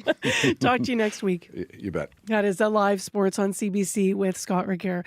Well, just a quick note on the highways to call 511 before you head out in case you're having challenges. Very smoky out there if you are commuting actively this morning, walking, biking, or waiting at the bus stop. Speaking of which, you probably want to really think about that. Also, northbound Keniston between Grant and Carpathia, there's issues there. There's a curb lane that you're losing, and the sidewalk is affected as well. So 788-3093 to update Sierra with anything. And coming up, Bob Rae live here on CBC. He was in Peguis First Nation yesterday. This is CBC News. Good morning. I'm Heather Wells in Winnipeg. At 7:30, it is 12 degrees, and yes, you are stepping into smoke this morning. All that smoke prompting an air quality warning again. The widespread smoke becoming haze later in the morning. Wind becoming southwest 20, gusting to 40. Our high today is 26. Fire departments in southern Manitoba are answering the call to help northern communities save their homes. CBC's Rosanna Hempel explains how firefighting resources are shared during emergencies without putting their communities at risk. The fire chief of Morris recently helped respond to a wildfire nearly 900 kilometers northwest near Lynn Lake. Trevor Thiessen was there when flames blew into the edge of town on Sunday. Since you could see the smoke and then you could see the flames up in the crowns of the trees, and then you could hear it, and then it was on you. Thiessen and another firefighter drove their pumper tanker 15 hours to Lynn Lake and stayed for 5 days. Their deployment left the main engine, ladder truck, and 20 other volunteer firefighters back in Morris. So we were very well protected still for the town. The fire department would have been able to draw from resources in their mutual aid district, which includes Carman and Portage-La Prairie. Southern Manitoba has 17 mutual aid districts, sharing equipment and firefighters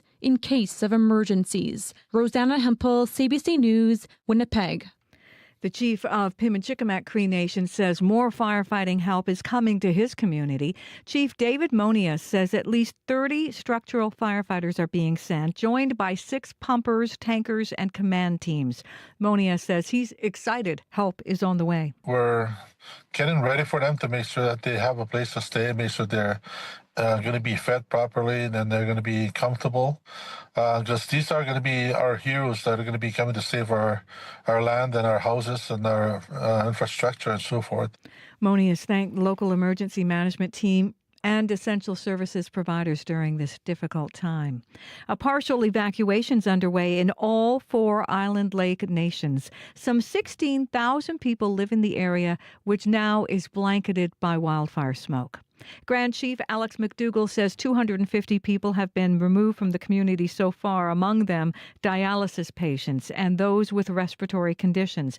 McDougall says if they had a hospital in the area, these patients could receive medical attention closer to home. We would be at home. We would not have to evacuate because the services would be available locally. And that's been the argument of our leadership, where you compare the size of the population to any other non-First Nation population, they have hospitals. McDougall says leaders have been lobbying for a hospital in the area for years. A partial evacuation is also underway in Mississippiwistic, also known as Grand Rapids. Winnipeg police and First Nation leaders want wildfire evacuees here to know resources are available to keep them safe. There is concern vulnerable evacuees could be exploited while staying in Winnipeg. So police and Indigenous leaders are sharing information about how they can protect themselves. Grassroots groups are also offering to help.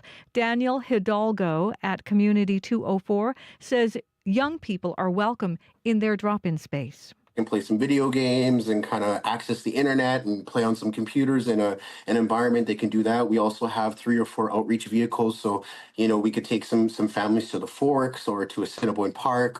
About 18,000 people, many from remote communities, have been forced to flee the wildfires. One fire evacuee from Cross Lake is using his work expertise to help others forced from their homes. Felix Robinson is a First Nations safety officer. Normally, he helps protect people in Cross Lake. Now, in Thompson, Robinson has offered his services at the local emergency shelter. That's where about 400 people from Cross Lake are staying. I'd rather be the helper than the helped. It's probably better for my kids to see something like that and not waiting around for anything. About 10 First Nations safety officers from different communities are helping with security for evacuees in Thompson. A team created to speed up City of Winnipeg responses to complaints about burned out and derelict properties could become permanent. The city launched this team last year when it would take weeks before inspectors responded to complaints.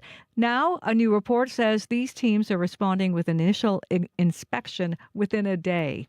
Daryl Warren at the William White Neighborhood Association hopes the city continues the program. I'm very enthusiastic about this program, actually, because anything to speed the process up would be a bonus in getting these derelict properties cleaned up or whatever has to be done with them. The proposal still needs approval from City Council. And the CFL season is just getting going, but in just a couple of hours, you will be able to buy tickets for the final game of the season. Grey Cup tickets go on sale at 10 this morning. And that game, of course, right here in Winnipeg at Princess Auto Stadium, Sunday, November 16th.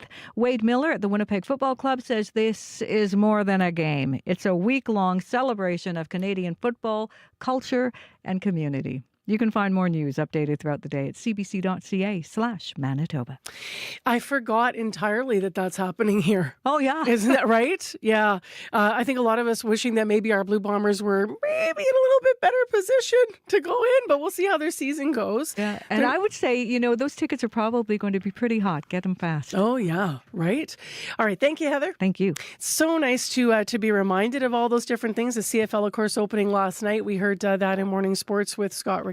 So let's see what's happening right now in our regional forecast. As I mentioned, we've got a pretty smoky morning here in Winnipeg, and let's find out what's happening in all the regions from Abby. And that smoke is bringing widespread air quality, which is in place for the Red River Valley region, all the way tracking it to Churchill. Smoke from the fires causing poor air quality and low visibility in a lot of the areas, especially here in Winnipeg, and tracking it to the Interlake and the Pembina Valley region all the way up north. That will begin to clear as we get deeper into the morning, but it will linger much more for the northern part. Right now, Winnipeg 11 with some hazy skies, thick layer of smoke in some areas affecting the air quality. I mentioned earlier the air quality index, the health index is at a very high level, +10 this morning, which means there's a very high risk to health risk, though conditions are expected to improve later this morning as the smoke moves out of the Red River Valley region. As for today, we're just going to see the sunny conditions turn to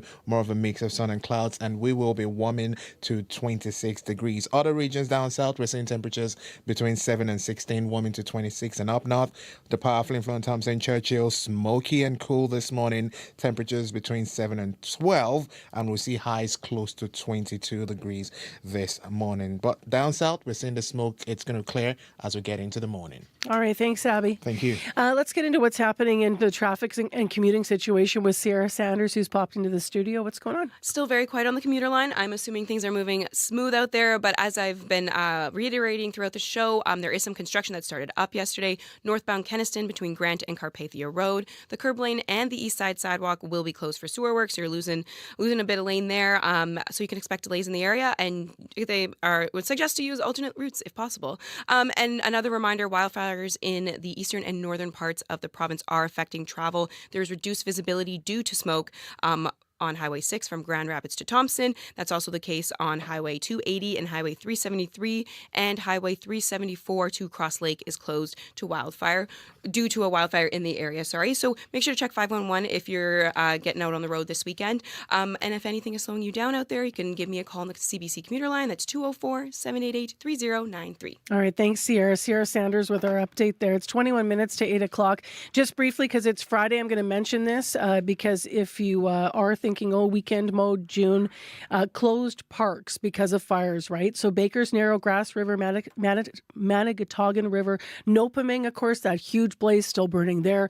South Evacuee, Wallace Lake, Wekusko Falls, and there's partial closures still throughout the White Shell. So you want to check Manitoba Parks website for details if you're going anywhere. Remember the fire ban burns as well, as we remain under a state of emergency in this province. So it is nothing to take lightly, and go to your provincial websites to find out more if you're wondering about exactly where you can travel and where you can be.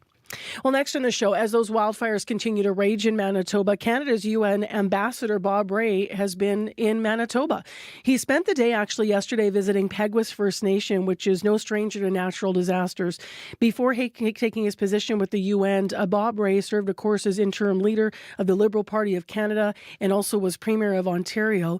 And he went to Peguis to talk floods, but then fire evacuees are there as well. And we're just grateful he's got some time for us this morning. Thank you so much for being here. Great to be with you, Marcy. Thanks so much. So why don't we I was going to ask, what brought you to Peguis and all that, but I wonder what stayed with you from being in Peguis yesterday with these folks that have been through so much flooding and then now they're housing fire evacuees. The resilience. The community is it's really a formidable place. I mean, it's a big community. It's 5,000 people. And it's the courage of the people, their willingness to take on, tough issues and deal with them in the community. It's just about making sure they have the resources to do what they need to do. But I had a really good meeting with the chief and council, with some of the experts that they brought in, an engineer who's been working for them for some time. They're trying to find ways of getting a solution to the flooding problem, because the flooding situation in the community is getting worse over the last 20 years, and the evidence for that is overwhelming. It's not a 1 in 200 year or 1 in 100 year problem. It's about a 1 in every 2 or 3 year problem right now, and that's crazy. And that means the community has to evacuate. The community has to. There is no high ground around there. It's very flat. I mean, and they're actually in a valley in the flat. Yeah. So it means that that's really where the water collects when it collects. Plus, they had a wildfire earlier this season. And it's challenging because of the, like in the Red River Valley, you can sort of put a dike around a whole community. But because of those elevation changes in Peguis, the costs are much different to try to protect the area. I know that there's an interesting study that they're doing right now. They've hired some top engineering firms to look at what could be done. And what they've found is, it's interesting, looking at the Red River Valley, south of us in the United States, there's a number of communities that have taken steps to build reservoirs, to look at how can you push that, and that really that can change the dynamic considerably. So I think they're trying to find solutions that in the end, although there'll be an upfront cost, the actual savings from reducing the impact of the flood would be huge. Because every time there's a flood, it costs a ton of money.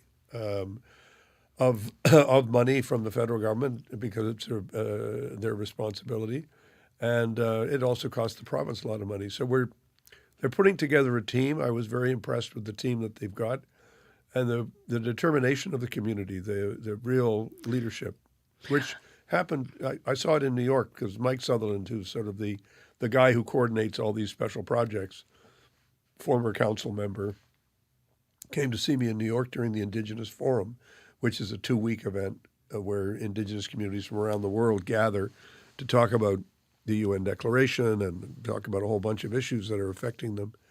And it's been a good new sort of experience for me to take all of my former life and knowledge of these issues from another movie into this job at the UN. Yeah. The Peguis issue, obviously in Winnipeg, every time, as you said, every couple of years now, we're seeing evacuees here in Winnipeg, and some of them here for, months and years, which is, I know part of the presentation that you were given yesterday was a Chief Operating Officer, Cindy Spence there, and she said, quote, "The ongoing failure to address the flood crisis in Peguis is more than a matter of poor policy. It's a violation of human rights." Would you agree with that at this stage, having been there with the people yesterday, and as you're talking about, this is something that needs to happen, change? Yeah, it's an urgent problem. I mean, they have people who've been displaced in the community for a very, very long time. They have people who are still being put up in hotels in Winnipeg and elsewhere. And I can't think that there are too many other communities. I mean, if this happened in a community of 5,000 people anywhere else in Manitoba, you wonder, is this what would happen? At some point, you'd think that people would find a solution.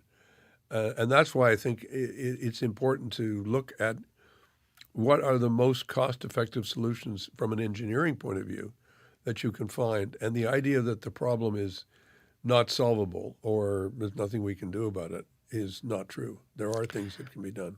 What brought you there in the first place to Peguis yesterday for this? The invite. I got an invite from the Chief and Council after the meeting I had with Mike Sutherland in New York at the Indigenous Forum. And I think the Canadians should know that there is this remarkable Indigenous Forum that meets every year for two full weeks, and where we do bring together people from all over. And as the president of the Economic and Social Council, sounds like a very fancy title, at the UN for this year, we sort of the overseers of the Indigenous Forum. So we have to take it seriously. And when I do quite a lot of responding to people in my job and answering and visiting and trying to connect to communities around the world, the displacement problem is probably one of the biggest human rights and human condition, humanitarian problems we have everywhere in the world. 140 million people are displaced by natural disasters and by conflicts. And it's an unprecedented number of people in camps in different places. I want to make sure we were focused on Peguis because that you were invited. That's why you were here, and that's a flooding story, obviously. But I wonder what conversations are happening about the wildfires on the international level, Bob Rae.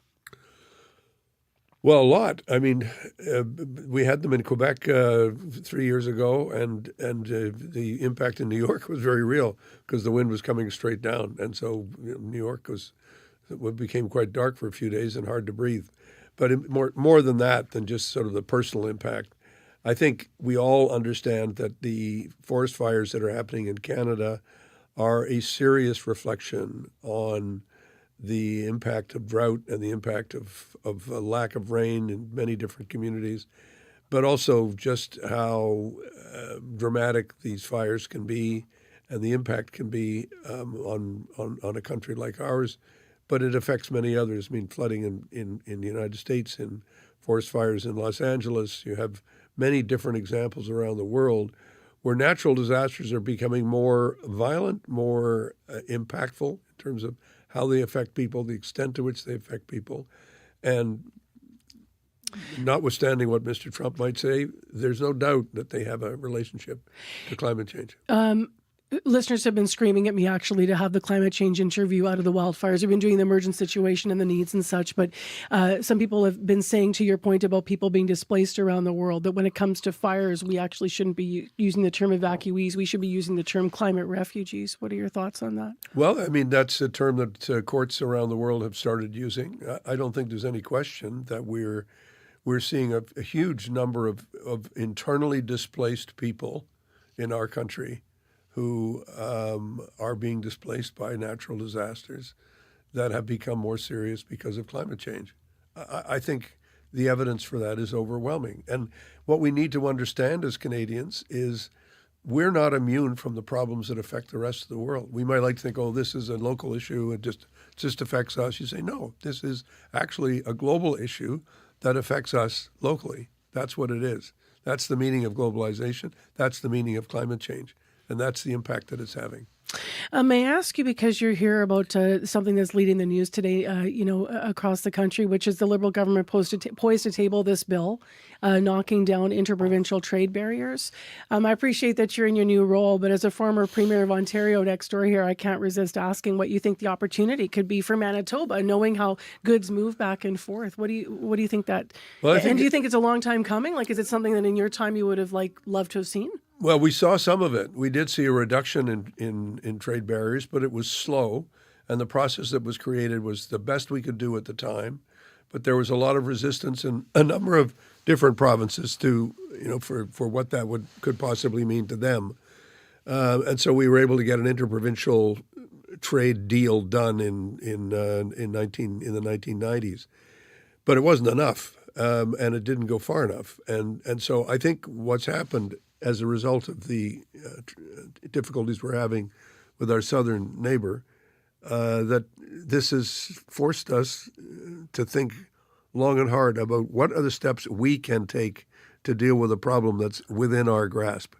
And I'm really proud of the premiers coming from very different situations, very different provinces, very different issues, a lot of traditional things that they've always said, well, we would prefer it if we could just do this ourselves. Yeah, and different parties, different paths. Different parties, different, all that stuff. And for them to come together so quickly and do this in a way that the federal legislation is really the legislation that enables everybody to do what they've already, in a sense, agreed to do. I think it's very, very dramatic and very positive. Thank you very much for being in this morning with us. We didn't expect to see you. I know you were in the CBC building, and we were like, Bob Rae's talking at Radio Canada, so thank you for coming down to our studio. I'm delighted to be on both sides of the linguistic community here in Winnipeg. It's great to be here. Thank you very much. Thank you. That is Bob Rae, Canada's ambassador to the UN. He is in Winnipeg because he was in Peguis. Is telling us and sharing today that he will be thinking of the resilience of the people in fighting the floods that they've been fighting there for so long. So he's been live here in studio on CBC. It is 10 minutes to 8 o'clock on 89.3 FM, 990 AM on the app and YouTube. I'm Marcy Marcusa. Thanks for being with us on the show this morning. Well, next, they may have escaped the wildfires, but officials are concerned evacuees are at risk. Winnipeg police say officers have responded to 70 calls from evacuation centers and hotels. They're related to safety. There's been no charges laid.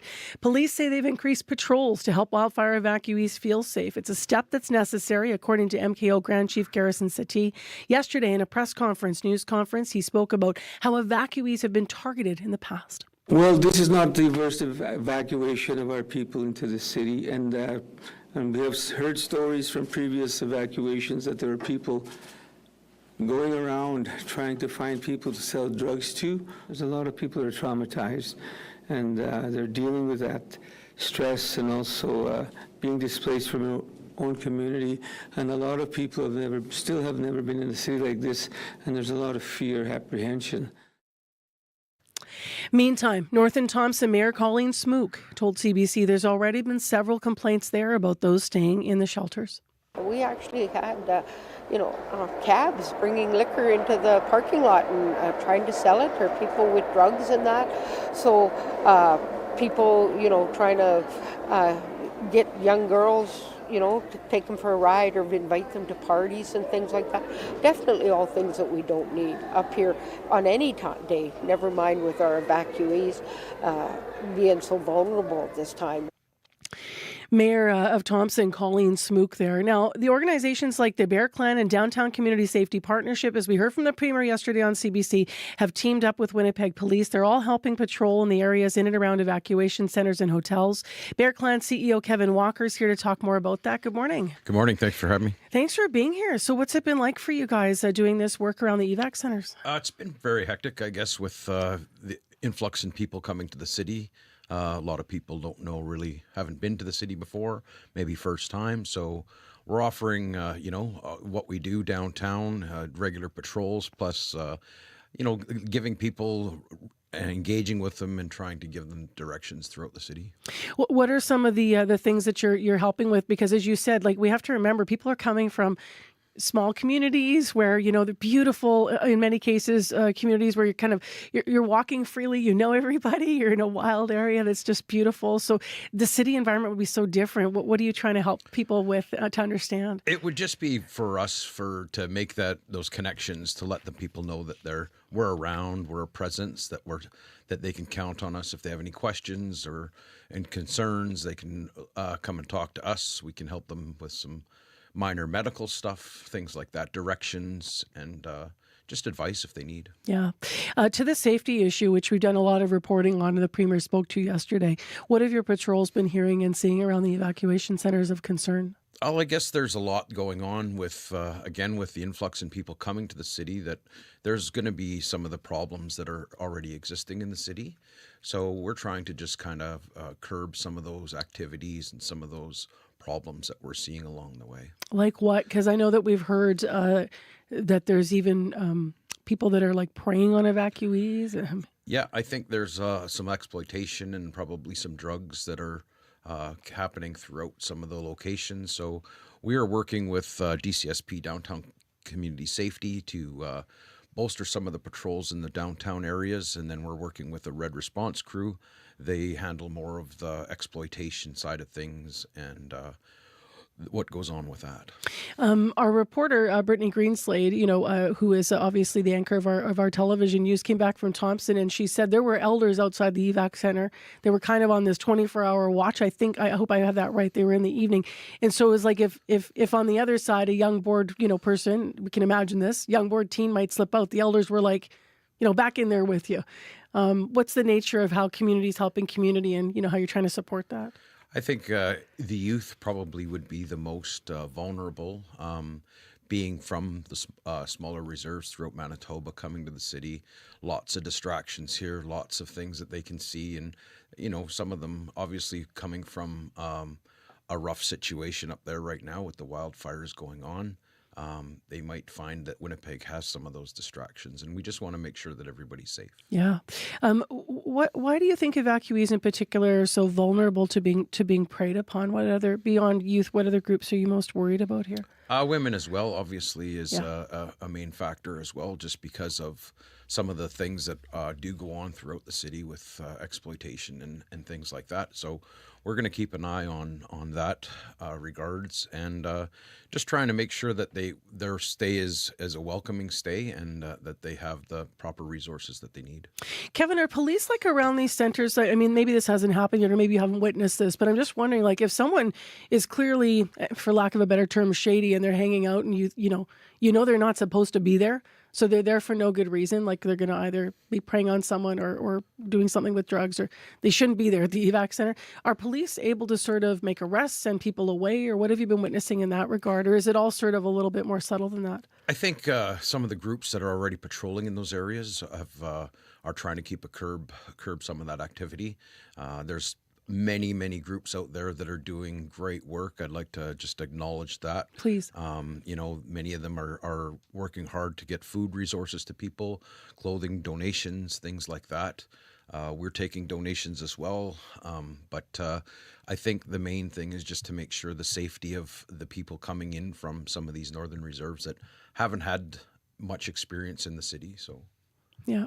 How important is it that because many of the evacuees, are Indigenous peoples coming from First Nations, what's the importance of having Indigenous safety officers there? I think it's huge.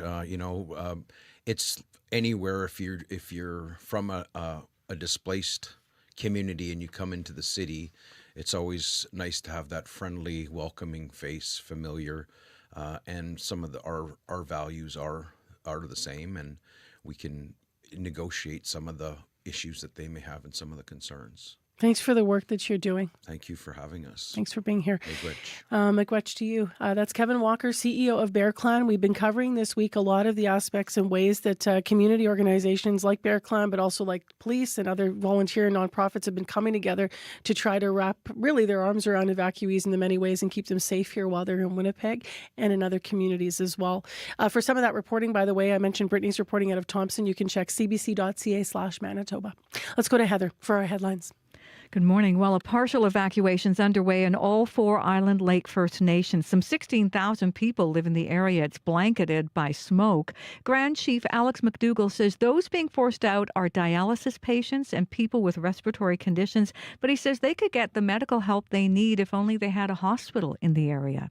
And the chief at Pimachikamak Cree Nation says more firefighting help is coming to his community. Chief David Monius says at least 30 structural firefighters are being sent to the community, along with 6 pumpers, tankers, and command teams. Monius says it's just what he'd hoped for. I'll be back with more Manitoba News at 8:30.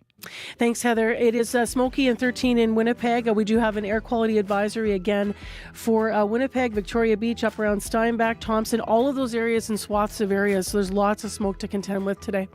Well, we're going to switch gears on you. And coming up in the next hour of the program, we're going to have a story about what is going on with our first traffic scramble, pedestrian scramble in the city. How's that going? It's a pilot that the city of Winnipeg is running. CBC's Jim Agapito was out at the intersection.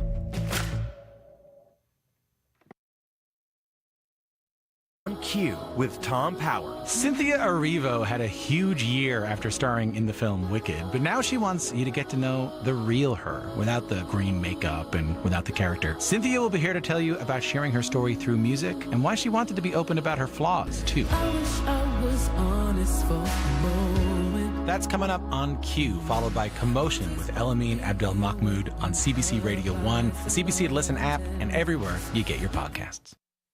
The CBC News is next. Coming up in half an hour, it's The Current with Matt Galloway. The haves and the have-yachts. Wealth is increasingly in the hands of the few, including the billionaires who own giga yachts. New Yorker writer Evan Osnos looks into the lives of the mega-rich and their influence on politics, coming up on The Current. This is World Report. Good morning, I'm John Northcott. We begin in Ottawa and the latest on a core campaign promise by Mark Carney and his Liberal Party. Today, the federal government is expected to table legislation bringing down internal trade barriers. It's part of Carney's efforts to boost the Canadian economy in the face of U.S. tariffs. The CBC's Janice McGregor is in Ottawa. Janice, what do we know about this bill? John, I don't think it's an exaggeration to suggest that this might be Mark Carney's most significant legislation so far. We are expecting a detailed bill, not only when it comes to exactly which federal regulations are changing or being eliminated entirely to shift Canada closer to the goal of making it easier to do business and move people across provincial and territorial boundaries, but in the criteria and the process it's expected to lay out for prioritizing and fast-tracking key resource and infrastructure projects. This bill is intended to be a centerpiece of Canada's response to Donald Trump's trade threats. Industry Minister Melanie Joly's under pressure from Canada's steel industry, and she's pitching this bill as a way to boost demand for Canadian building materials. It's important that Canadians support our major project bill that is coming up, which is ultimately to create major infrastructure across the country that will help the steel and aluminum sector. So, bearing some of that in mind, Janice, how easy will it be to get a bill like this passed? Well, during the election, there was a real consensus across parties about the need to drop internal trade barriers, build more infrastructure. There's always the how that's harder to agree on. Pierre Poilievre last month said that Conservatives are going to vote for legislation based on whether they believe it's an improvement on the status quo, which is what led to the extraordinary scene in the Commons yesterday when all parties voted in favor of Liberal tax cuts. That kind of unanimity may be unlikely to repeat itself, but Mark Carney set a Canada Day deadline for at least introducing this. Whether it's going to slide through quickly now is the part he doesn't control. Janice McGregor in Ottawa. Thank you, Janice. You're welcome. The latest job numbers from Statistics Canada are just out, and despite the threat from the Trump administration's trade war, little changed in May. The unemployment rate inched up just 0.1% from April. It now stands at 7%. The CBC's senior business correspondent Peter Armstrong has more. All things considered, this is a much better report than it could have been and paints the picture of a resilient economy in the face of obviously tough times. We've been looking for signs that what we're hearing about the tariffs and the uncertainty and the forces they play in the economy, that's going to start showing up in the data. We saw export numbers yesterday pushed exports way down and trade deficit way up. So businesses are doing less business. That's eventually going to show up in the numbers like jobs data and GDP. But today, it seems like the job market held on okay. All the growth we saw was in full-time jobs, offset by losses in part-time. But it's still an undeniably difficult time. Unemployment at 7%. Outside of COVID, that's the highest we've seen since 2016. Youth unemployment now an astounding 20.1%. Peter Armstrong, CBC News, Toronto. To the Middle East now, and the deteriorating situation in Gaza. The Gaza Humanitarian Foundation says it has closed all its food distribution sites in the territory. It says it's too dangerous for Palestinians to come for the handouts, citing recent deadly shootings near some of its venues. The GHF is the controversial agency backed by Israel and the U.S. It was formed after the United Nations agency that had been previously providing food aid was banned from Gaza by Israel. At least 4 people are reported dead in the latest round of Russian airstrikes on Kyiv. More than a dozen people were injured. Russia carried out the drone and missile strikes a day after Vladimir Putin vowed retaliation for Ukraine's attacks on Russian planes. Anna Cunningham reports. Air raid sirens sounding across Kyiv. Ukrainian gunfire aimed at incoming Russian drones. Explosions heard throughout the night. By morning, residents like Artem and Daria inspect the damage. Their apartment now a blackened, burnt-out shell. My wife insisted we sleep in the corridor, says Artem. She saved my life, he adds. President Volodymyr Zelensky says almost all of Ukraine was hit with 400 Russian drones and 40 missiles. In Ternopil in the northwest, people are being told to stay indoors as a large fire is dealt with. Ukraine also carried out strikes on Russia overnight, hitting western Russian airfields, targeting fuel reservoirs. President Vladimir Putin had warned Russia would retaliate for Ukraine's major drone attack on Russian air bases earlier this week. Sometimes you're better off letting them fight for a while and then pulling them apart, says US President Donald Trump. Referring to an analogy about children he says he shared with Putin in a phone call. That view is unlikely to be shared by Ukraine's allies, including Canada, who are pushing to support Kyiv whilst urging Moscow to agree to peace. But after failed peace talks this week, nothing more is scheduled. Anna Cunningham, CBC News, London. Thousands of kilometres away from the wildfires burning in the prairies, residents of Canada's largest city are being cautioned to limit their time outdoors. It's part of a special air quality statement issued by Environment Canada for Toronto and Southern Ontario. Those wildfires continue to rage out of control, but there is a little good news for some of the communities forced out of their homes. The evacuation order for the hamlet of Evacuee is one of the few to be lifted. The CBC's Alexander Silverman reports. Yeah, but it's good to be home. Lisa Powder and her great-grandchildren are some of the first residents back in Evacuee, Saskatchewan, after an evacuation order forced them to pack up and leave for a week. There's an actual spot in my brother's backyard where there's a spot that burnt. It was so close. Their northern community is still eerily empty. The sky hazy orange and thick with smoke. It's a good stay over there. Sad to come home to see it like this. Helicopters keep flying overhead, and more firefighters than residents are on the village streets, working to put out hotspots. There's nothing but black around here now. Volunteer firefighter Jordan LaValle helped save the hamlet from widespread damage, but the forest around it is charred. LaValle works at a grocery store in La Ronge, a town still under an evacuation order, and drove to Evacuee to help when fire broke out. Seeing it burning while I was at work, I don't know, it was kind of devastating. Trying to rush as fast as I could. LaValle and his crew got there in time, and the village mayor lifted the evacuation order yesterday. Powder and her family arrived back shortly after. They're some of the lucky few. More than 15,000 people are still out of their homes in Saskatchewan, with no word yet on when they can return. Alexander Silberman, CBC News, Evacuee, Saskatchewan. And finally, parents of athletes in remote communities across northern Canada can be faced with a difficult decision whether to stay in their community with a support network or to uproot everything and move to give their child a chance to play competitively. The CBC's Luke Carroll spoke with two parents originally from Arctic communities in the Northwest Territories who chose to move.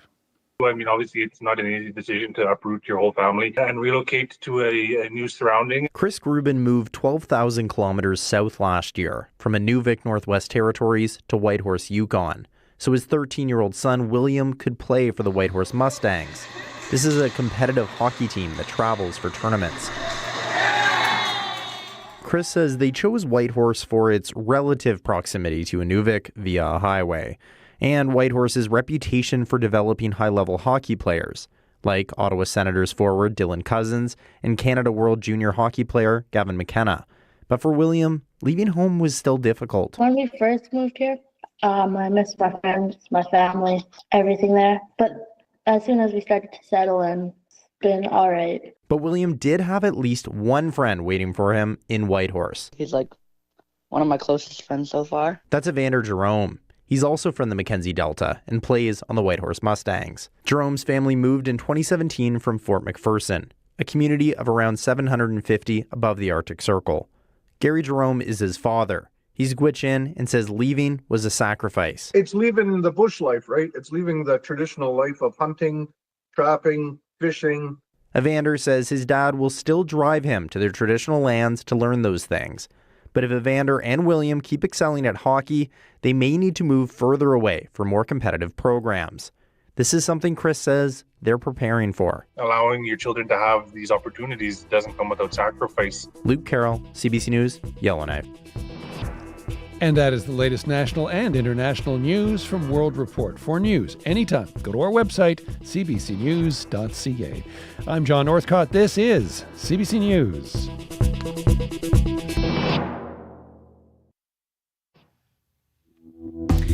Good Friday morning, Manitoba. Thanks for joining us on the June 6th morning show. This is Information Radio. My name is Marcy Marcusa, and you're on 89.3 FM, 990 AM on the app and YouTube. Smoke in the air from the wildfires, and stay tuned as we talk to someone who can imagine this. Left to get groceries from Tetasquiat Cree Nation, went to Thompson, and then got stranded there because the fires started burning so ferociously. So we're going to talk to her about her incredible story. Also, will Winnipeggers be able to navigate our first pedestrian scramble? Walk sign is on for all crossings. Tous les feux pour piétons sont allumés. Walk sign is on for all crossings. Tous les feux pour piétons sont allumés. So those are some of what it sounds like when you're out around the Exchange District at King and Bannatyne. This is a pilot project. CBC's Jim Agapito has a story about it this half hour.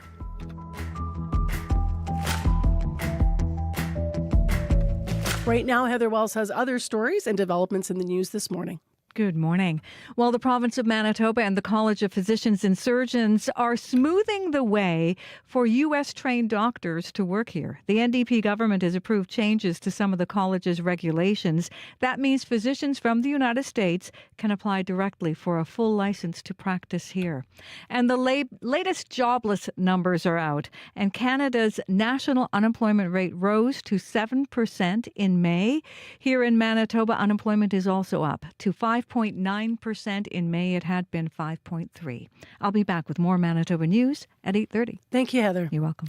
Abby Ediemi has our forecast. Air quality warning remains in effect for the Red River Valley region, tracking it all the way to Churchill. We're seeing smoke from the fires causing poor air quality and low visibility in a lot of regions, especially here in Winnipeg at the Interlake region, tracking it all the way to northern Manitoba. That should begin to clear as we get deeper into the morning, but in the northern part of the province, it's going to linger long. Winnipeg, 15 at this time. Hazy skies. The air quality index is at 10 plus this morning, which means the smoke can affect breathing if you have breathing issues, especially kids and seniors or people with health issues. So you want to take care out there. It's sunny outside. We warm up to 26 today. All right. Thanks, Abby. Thank you. Sierra Sanders is in to have a look at our morning commute and active transportation issues out there. Good morning. Good morning. I'm still pretty quiet on the commuter line. Haven't heard too much, so I assume things are moving pretty slowly on this lovely Friday. Some construction to note that started yesterday. Northbound Keniston between Grant and Carpathia Road. The curb lane and the east side sidewalk will be closed for sewer work until June 12th. So that's northbound Keniston between Grant and Carpathia. So expect delays in that area and use alternate routes if possible. Again, wildfires in the eastern and northern parts of the province are affecting travel. There's reduced visibility because of smoke on Highway 6 from Grand Rapids to Thompson, and that's also the case on Highway 280 and Highway 373. And Highway 374 to Cross Lake is closed due to a wildfire in the area. So make sure to check Manitoba 511 before you head out this weekend if you plan on traveling. If anything comes up here in the last half hour of the show, and if something's slowing you down, you can call the CBC commuter line 204-788-3093.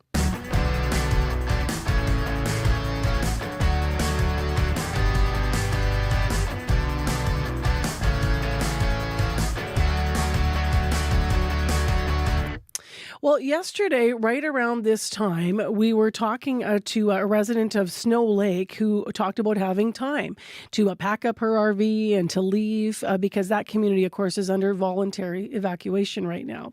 My next guest has a completely different story. Melanie Spence, who's a teacher, found herself stranded in Thompson. She was unable to return home to Tusqueac Cree Nation because she got caught there after she went out to get groceries. And more than that, after that, she decided to do what she could where she was to help out, especially since her husband, Robert Spence, is a former Tusqueac councillor who's been helping fight fires and the efforts in that community. In fact, that's where he is this morning. But Melanie is still in Thompson, and she joins us live on CBC. Good morning. Hi, good morning. I can't even imagine this. Can you take us to that day? What happened to Tusqueac? This was last Friday. You left to get groceries? What was going on? Well, on the May 28th, Wednesday, there was a local fire first at the garbage dump where it was out of hand. It was worrisome. They had to use a local fire truck and 2 water trucks to get it out. To get that fire out. But they kept at it the following day. So we were happy about that. And then my husband and I decided to go to town to get some groceries there and back. And there's a turnoff there. There's a Iron North construction site where we noticed a fire. And it wasn't just a regular fire. It was way beyond the trees, and I said, "Oh, that doesn't look good because there's diesel there, there's fuel there, and anything that can blow up." And I said, "Oh, this is not good." I said, "I need to take pictures." So he started making calls to make sure that someone's on that fire, and then we found out they're waiting for the trucks to come and so on to try to put out the fire. So we left, and we were hoping that it was contained as well. But when we were in Thompson, we were told everyone's getting evacuated. So we thought, oh my gosh, and that fire must have took off then because it was scary. It was really, really scary. It spread right out. I just want to interject here and make sure I have the facts right here. And it did take off. I mean, in the time you were gone, that fire got out of control, and it took 10 homes with it. How long were you in Thompson then? Were you like immediately stuck there? Yes, I was. I was stuck here, but my husband and his two other colleagues flew back on a float plane, because they knew that they could help with the emergency flight if necessary, if they had to get a float plane to get people out of there, if they had to take buses, because one of them was a bus driver, and they were a good resource. So they flew back. I stayed back, and I waited for buses to come in, or whatever the plans were for council to how to get people out. So. And you started doing a whole bunch of different things. I mean, some people are, considering you a hero up there because you started helping, with the movement of people. Can you tell us about what you've been doing? No, it was disheartening to see people confused, hungry, because they didn't know. They were just told, pack your bag, you're going on a bus. You're going to Gillam or you're going to Thompson, whichever is safer, because that fire went over the road, that went over our main road, which is PR 280.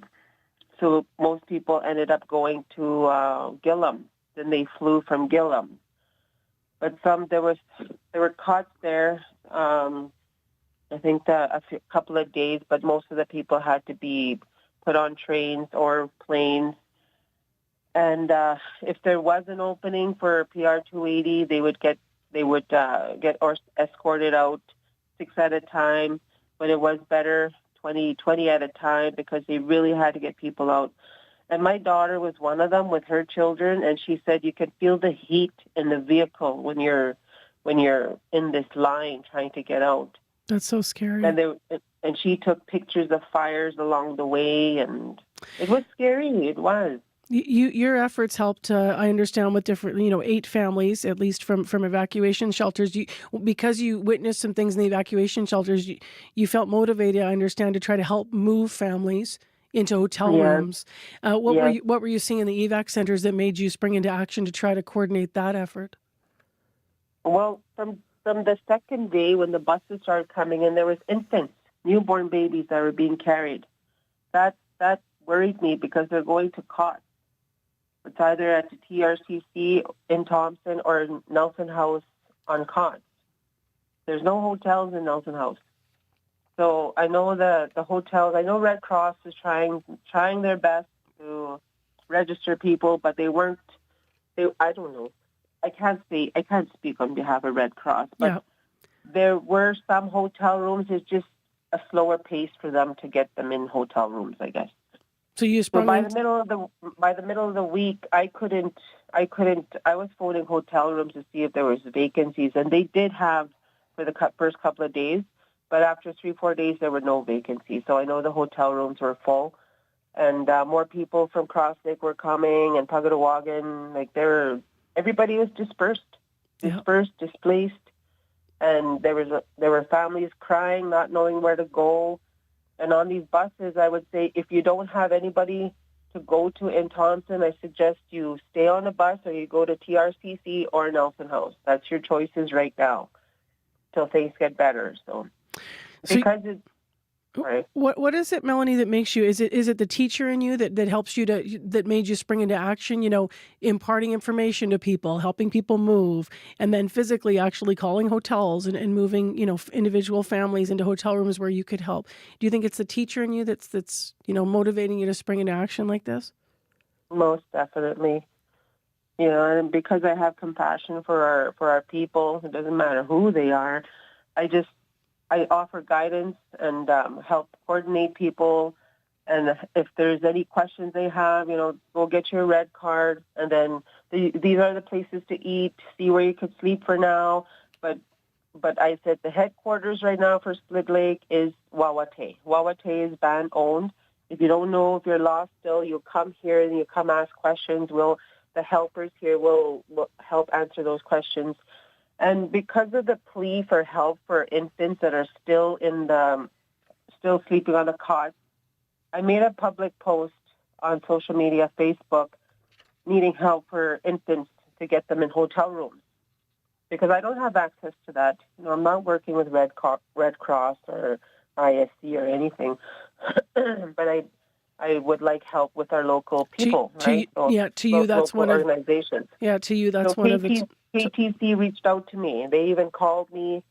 They helped provide rooms. Who reached out? I just need to get that correct. CTC, did you say? Uwaitan Tribal Council. Yeah, thank you. Yes, KTC. They're in charge of 11 communities, surrounding communities, and one of the representatives reached out to me and they helped me gain access to housing at YWCA. So I keep checking every day if there's openings, and I get families in there. And yesterday I was able to get single people to share rooms in those rooms as well. What a lot of work you're doing at a time still when you're separated too from your partner, from your husband, who's back, helping in his role in firefighting and control efforts as a former counselor in Tatasquiac. Just last, Melanie. I mean, What do you want to say to people about either the best phone number, like let's say someone's listening, they're evacuated, and the phone number or the website for some of the organizations you've been mentioning that you have found are most helpful to people? I know that a lot of people are still evacuated. Even Saskatchewan band member reached out to me where to get help. I said, make sure you have that card. Keep bugging Red Cross for a place, for a plane, anything for help, because they don't have money. They run out of money. If they pay for their own hotel, they don't cover. A lot of people are forced to pay for their own hotel, but they have to leave the hotel because they run out of money. And these hotels are expensive. For one mother that was homeless and she's pregnant, not pregnant, she just had a baby. And I didn't want her to lose her baby. I purchased a hotel room here. I had to pay $540 for that hotel room. So you've been doing it yourself? Can you believe that for one night? I can't believe it. It was just crazy. The red card, is that what you have with you once you're registered with the Red Cross as an evacuee? Yes. Okay. The Red Cross card is just, yeah. Melanie, I can't believe all of what you've been doing. Thank you. And thank you for sharing. And obviously, the situation will continue to evolve, and hopefully people will find better places to rest their heads, especially those babies that you care so much about. Thank you very much for being with us on CBC. Thank you for taking the time to talk to me. Of course. It's Melanie Spence. She's a Taskwiak evacuee, but she's been helping, as you heard, so many community members, not just her own from Taskwiak.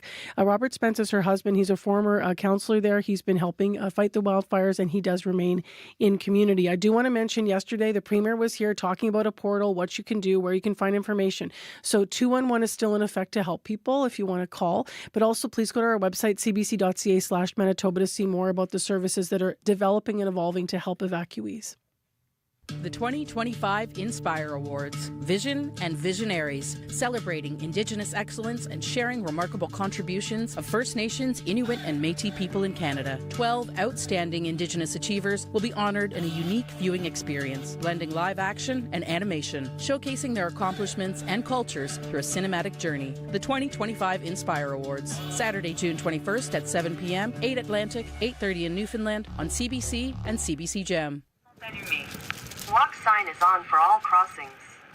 Tous les feux pour piétons sont allumés. So that is the sound of Winnipeg's first pedestrian scramble since Monday afternoon. The intersection at King and Bannatyne in the Exchange District.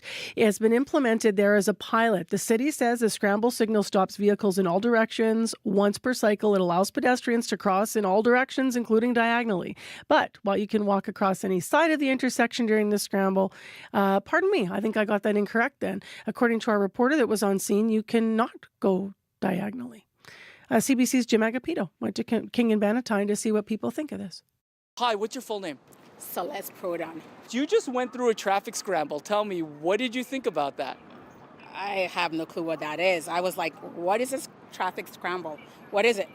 So it means that when you hear what's happening right now in the lights turn, you can go in all directions. So pedestrians can go across or the other way. Oh. What do you think of that? That sounds good. I've been hearing that pin talk all day, and it was annoying. But now I know it's for good. It's for a good reason. My full name is Christo Jonas Storm Wilson. And can you tell me, so you just used the traffic scramble. What did you think about it? Honestly, I didn't even know that they're introducing this to seem like a regular thing, like every other day. I just seen a camera here, and I'm like, oh, like there must be a festival happening. Yeah. I don't know. It seems pretty efficient, I would say. Hi, what's your full name? Lindsay Dory. Lindsay, traffic scramble. This is a traffic scramble now. What do you think about it? Sounds like someone's going to get hit by a car. That's what it sounds like to me. But I don't know. I just walk when the white little thing there says I can go, and that's pretty much what it is for me. Have you even noticed when you're crossing it today? No. I'm in the zone, man. I'm just walking. Now, you had no idea this is happening. A lot of the other people I spoke to also had no idea. What does that mean then? You know, do you think that it's effective? Do you think it's a good thing for the area? What do you think? Is that all that it is this little signage here that tells you? Yeah, people probably aren't paying attention to that. Obviously, they're not getting the word out there enough. I don't know. Okay, do you think that this could be a good thing in other areas in the city?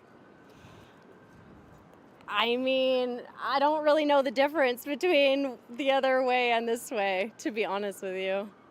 Okay. I'm like zero help on this. No, you I just walk when it says I can, or I jaywalk. Whatever works. Whatever gets me across the street, am I right? Okay, do you think this should be anywhere else in Winnipeg? Yeah, lots of busy intersections. Okay, tell me where. Crazy Corner over there, Main and Portage, Crazy Corner on Osborne. Yeah, lots of places downtown, especially with lots of people, you know, half drunk, half high, don't know what they're doing. It sounds good. Yeah. Would you like to see more of these in the city? Oh yeah, definitely, man, because there's some days where you got to catch your bus and you got to go there in 5 minutes, but then you got to wait for the lights to, you know, like, so I feel like this is a more efficient way for people to get to and from work. And where would you like to see these in the city? Where else? I would say, like St. Boniface, Notre Dame up here, definitely in Portage, basically all the rural areas, St. Vital, Transcona. What did you think about it? Like, you didn't even know this was happening, but now that you've done it, like, I know, it's you're saying, like, what was your experience? How would you describe it? How would I describe it? I would describe it as efficient, quick, not so much time consuming, and I think that's going to be very helpful for a lot of people who use the transit to get to work and from work. CBC's Jim Agapito out at King and Bannatyne, the pedestrian scramble. It's a pilot. Now, most pedestrian scrambles include diagonal crossing. This one doesn't, because they're trying to see if it does become permanent, they'll have to consider some more significant changes that would be required to support diagonal crossing. So there's more infrastructure work that would have to be done. Right now, I just want to turn our attention to a quick listener line before the news. Good morning. My name is Syed Uwais Ahmed. I wanted to call in and say Eid Mubarak to everyone. Today is Eid al-Adha for Muslims. That's in remembrance of the sacrifice of Prophet Ibrahim and performance of Hajj in Mecca in Saudi Arabia. We are all celebrating today, having prayers, having festivities, and hopefully all Winnipeggers can join us in different locations throughout the city. So just wanted to call in and say Eid Mubarak to everyone. Thank you. Information on the Manitoba Islamic Association website, and that does lead to a traffic note, right? Because the next prayer service, 9 o'clock, or the next prayer, 9 o'clock at the RBC Convention Centre. It gets very, very busy downtown in Winnipeg, of course, with people who are there for Eid. Right now, your CBC Winnipeg News. This is CBC News. Good morning. I'm Heather Wells in Winnipeg at 8:30. Smoke in the air. It is 15 degrees. That smoke is going to become more like haze later this morning. A breezy 26 today. And once again, we do have an air quality warning. The province of Manitoba and the College of Physicians and Surgeons are smoothing the way for U.S.-trained doctors to work in this province. The NDP government has approved changes to some of the college's regulations. That means physicians from the United States can apply directly for a full license to practice in Manitoba. They still have to complete an accredited residency program, have certification from the American Board of Medical Specialists, and have a license from a U.S. state medical board. Doctors Manitoba is pleased with the change. BC, Saskatchewan, New Brunswick, Prince Edward Island, and Nova Scotia all have similar provisions. Well, fire departments in southern Manitoba are answering the call to help northern communities save their homes. Morden, Plum Coulee, and Saint Jean-Baptiste recently sent 6 firefighters and a pumper truck to help protect Flin Flon.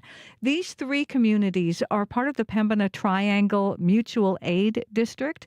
They offer backup resources to each other in case of emergencies and in case those emergencies are too big to handle alone. Andy Thiessen is the fire chief in the city of Morden. Our own communities most of the time, but sometimes we need extra manpower, extra equipment, and that's where the mutual aid system works. And now this is just expanded outside of our borders, where we're helping a mutual aid district in the northern Manitoba. Northern Manitoba doesn't have an equivalent response system because of geographic barriers and long travel distances. All 4 Island Lake First Nations are under a partial evacuation order as thick wildfire smoke billows over the area. People with respiratory issues are being flown out of the remote region along with dialysis patients. Grand Chief Alex McDougall says some 16,000 people live there. McDougall says the situation would be easier if they had a local hospital. We're still working with the nursing stations that are staffed by nurses who are working under the expanded role. So our physician services are not full-time. McDougall says around 250 people have already been flown out. A partial evacuation is also underway in Mississippiwistic, also known as Grand Rapids. And as thousands of evacuees are now in Winnipeg, the concern is for their safety. Police and Indigenous leaders are sharing information with evacuees about how they can protect themselves. Grassroots organizations are also offering to help. Daniel Hidalgo at Community 204 says supports and programs are being offered by community groups. If you want an opportunity to explore the malls and stuff like that, there are outreach teams and vehicles that will take you and your family and kind of show your children the city. And I think that's the safest way to kind of branch out and be out there. Hidalgo says Community 204 is inviting young people to hang out at their drop-in space. They also have outreach vans to take families to malls and parks. About 18,000 people, many from remote northern First Nations, have been forced to flee their communities. It is taking City of Winnipeg inspectors less time to respond to complaints about derelict properties. Now, a city report recommends making the unsafe conditions response team permanent. The city launched that team as a pilot project last year. At the time, it was taking weeks for inspectors to get to properties. Property Committee Chair Evan Duncan says the new team is making a difference. Since November of 2024, we've seen a dramatic uptick in timeliness and effectiveness for the department to get out there and assess these sites and make sure that things are getting cleaned up and not sitting there as big piles of rubble and ruining people's neighborhoods. The team has referred 79 properties for city-led cleanup, 37 of which have been complete. The plan to make the team permanent still needs City Council approval. Well, for the third straight month, Canada's unemployment rate is on the rise. The latest jobs report from Statistics Canada out this morning shows unemployment moved up to 7% in May. Joblessness is also growing in Manitoba. The unemployment rate here rose to 5.9% last month. It had been 5.3% in April. And get your tickets while you can. Grey Cup tickets go on sale at 10 o'clock this morning. That game, of course, is here in Winnipeg at Princess Auto Stadium, Sunday, November 16th. Wade Miller at the Winnipeg Football Club says this is more than a game. It's a week-long celebration of Canadian football, culture, and community. It's a party. You can find the latest news updated throughout the day at cbc.ca/Manitoba. Thanks, Heather. You're welcome. Well, let's take a moment to say goodbye to someone who's leaving the party. Corey Funk, who you hear here on the program as our director. And I mean, Corey is like Corey and I go on remote. We're just looking at pictures of all the places we've been. It's wild. Well, it's crazy. Corey's going to be off for a couple months taking care of your little ones. Be full-time dad. I love that. Yeah. But I'll be back come August. So we'll miss you. Thank you. I'll miss you guys too while I'm knee-deep in duty. All right. Well, let's talk about other thanks we want to give. So Sierra Sanders is going to be here on the air and directing the program with us. Big thanks to you for this morning, Sierra, as well. Thanks to Brad Lillies, to Abby Adeyemi, that's our live team, to Heather Wells and Megan Ketchison and Joni Nicolo and Aaron Broman in our news department. In our unit, the hosts are Nadia Kidwai, Faith Windell, Marjorie Dalhouse, guest host Margot Watt. Our YouTube producers, other than Brad, Travis Peterson. Nellie Gonzalez is a show producer in Current Affairs. Leif Larson is a senior producer of audio. Community reporter, Shanley Vidal, CA reporter, Jim Agapito, and our list of associate producers, Kalkadan Mulugeta, as well as Chidi Akuma, Marshall Hodgins, Dylan Longhurst, Jenna Bodasso, Carmen Ponto, Ashreet Vaidya, May McKillop, Chloe Friesen, Bruce Layden, and Sid Sundance Horshik. So much work being done by everyone. A huge thanks to all the coordination this week, and also thanks to our news department overall. A lot of the reporters have been on our shows too, right? All of us together. I've talked Abby out of his time, so just be careful. It's going to be hazy. Yeah, I was going to say, be careful with the smoke. Take care. Have a good weekend, everyone.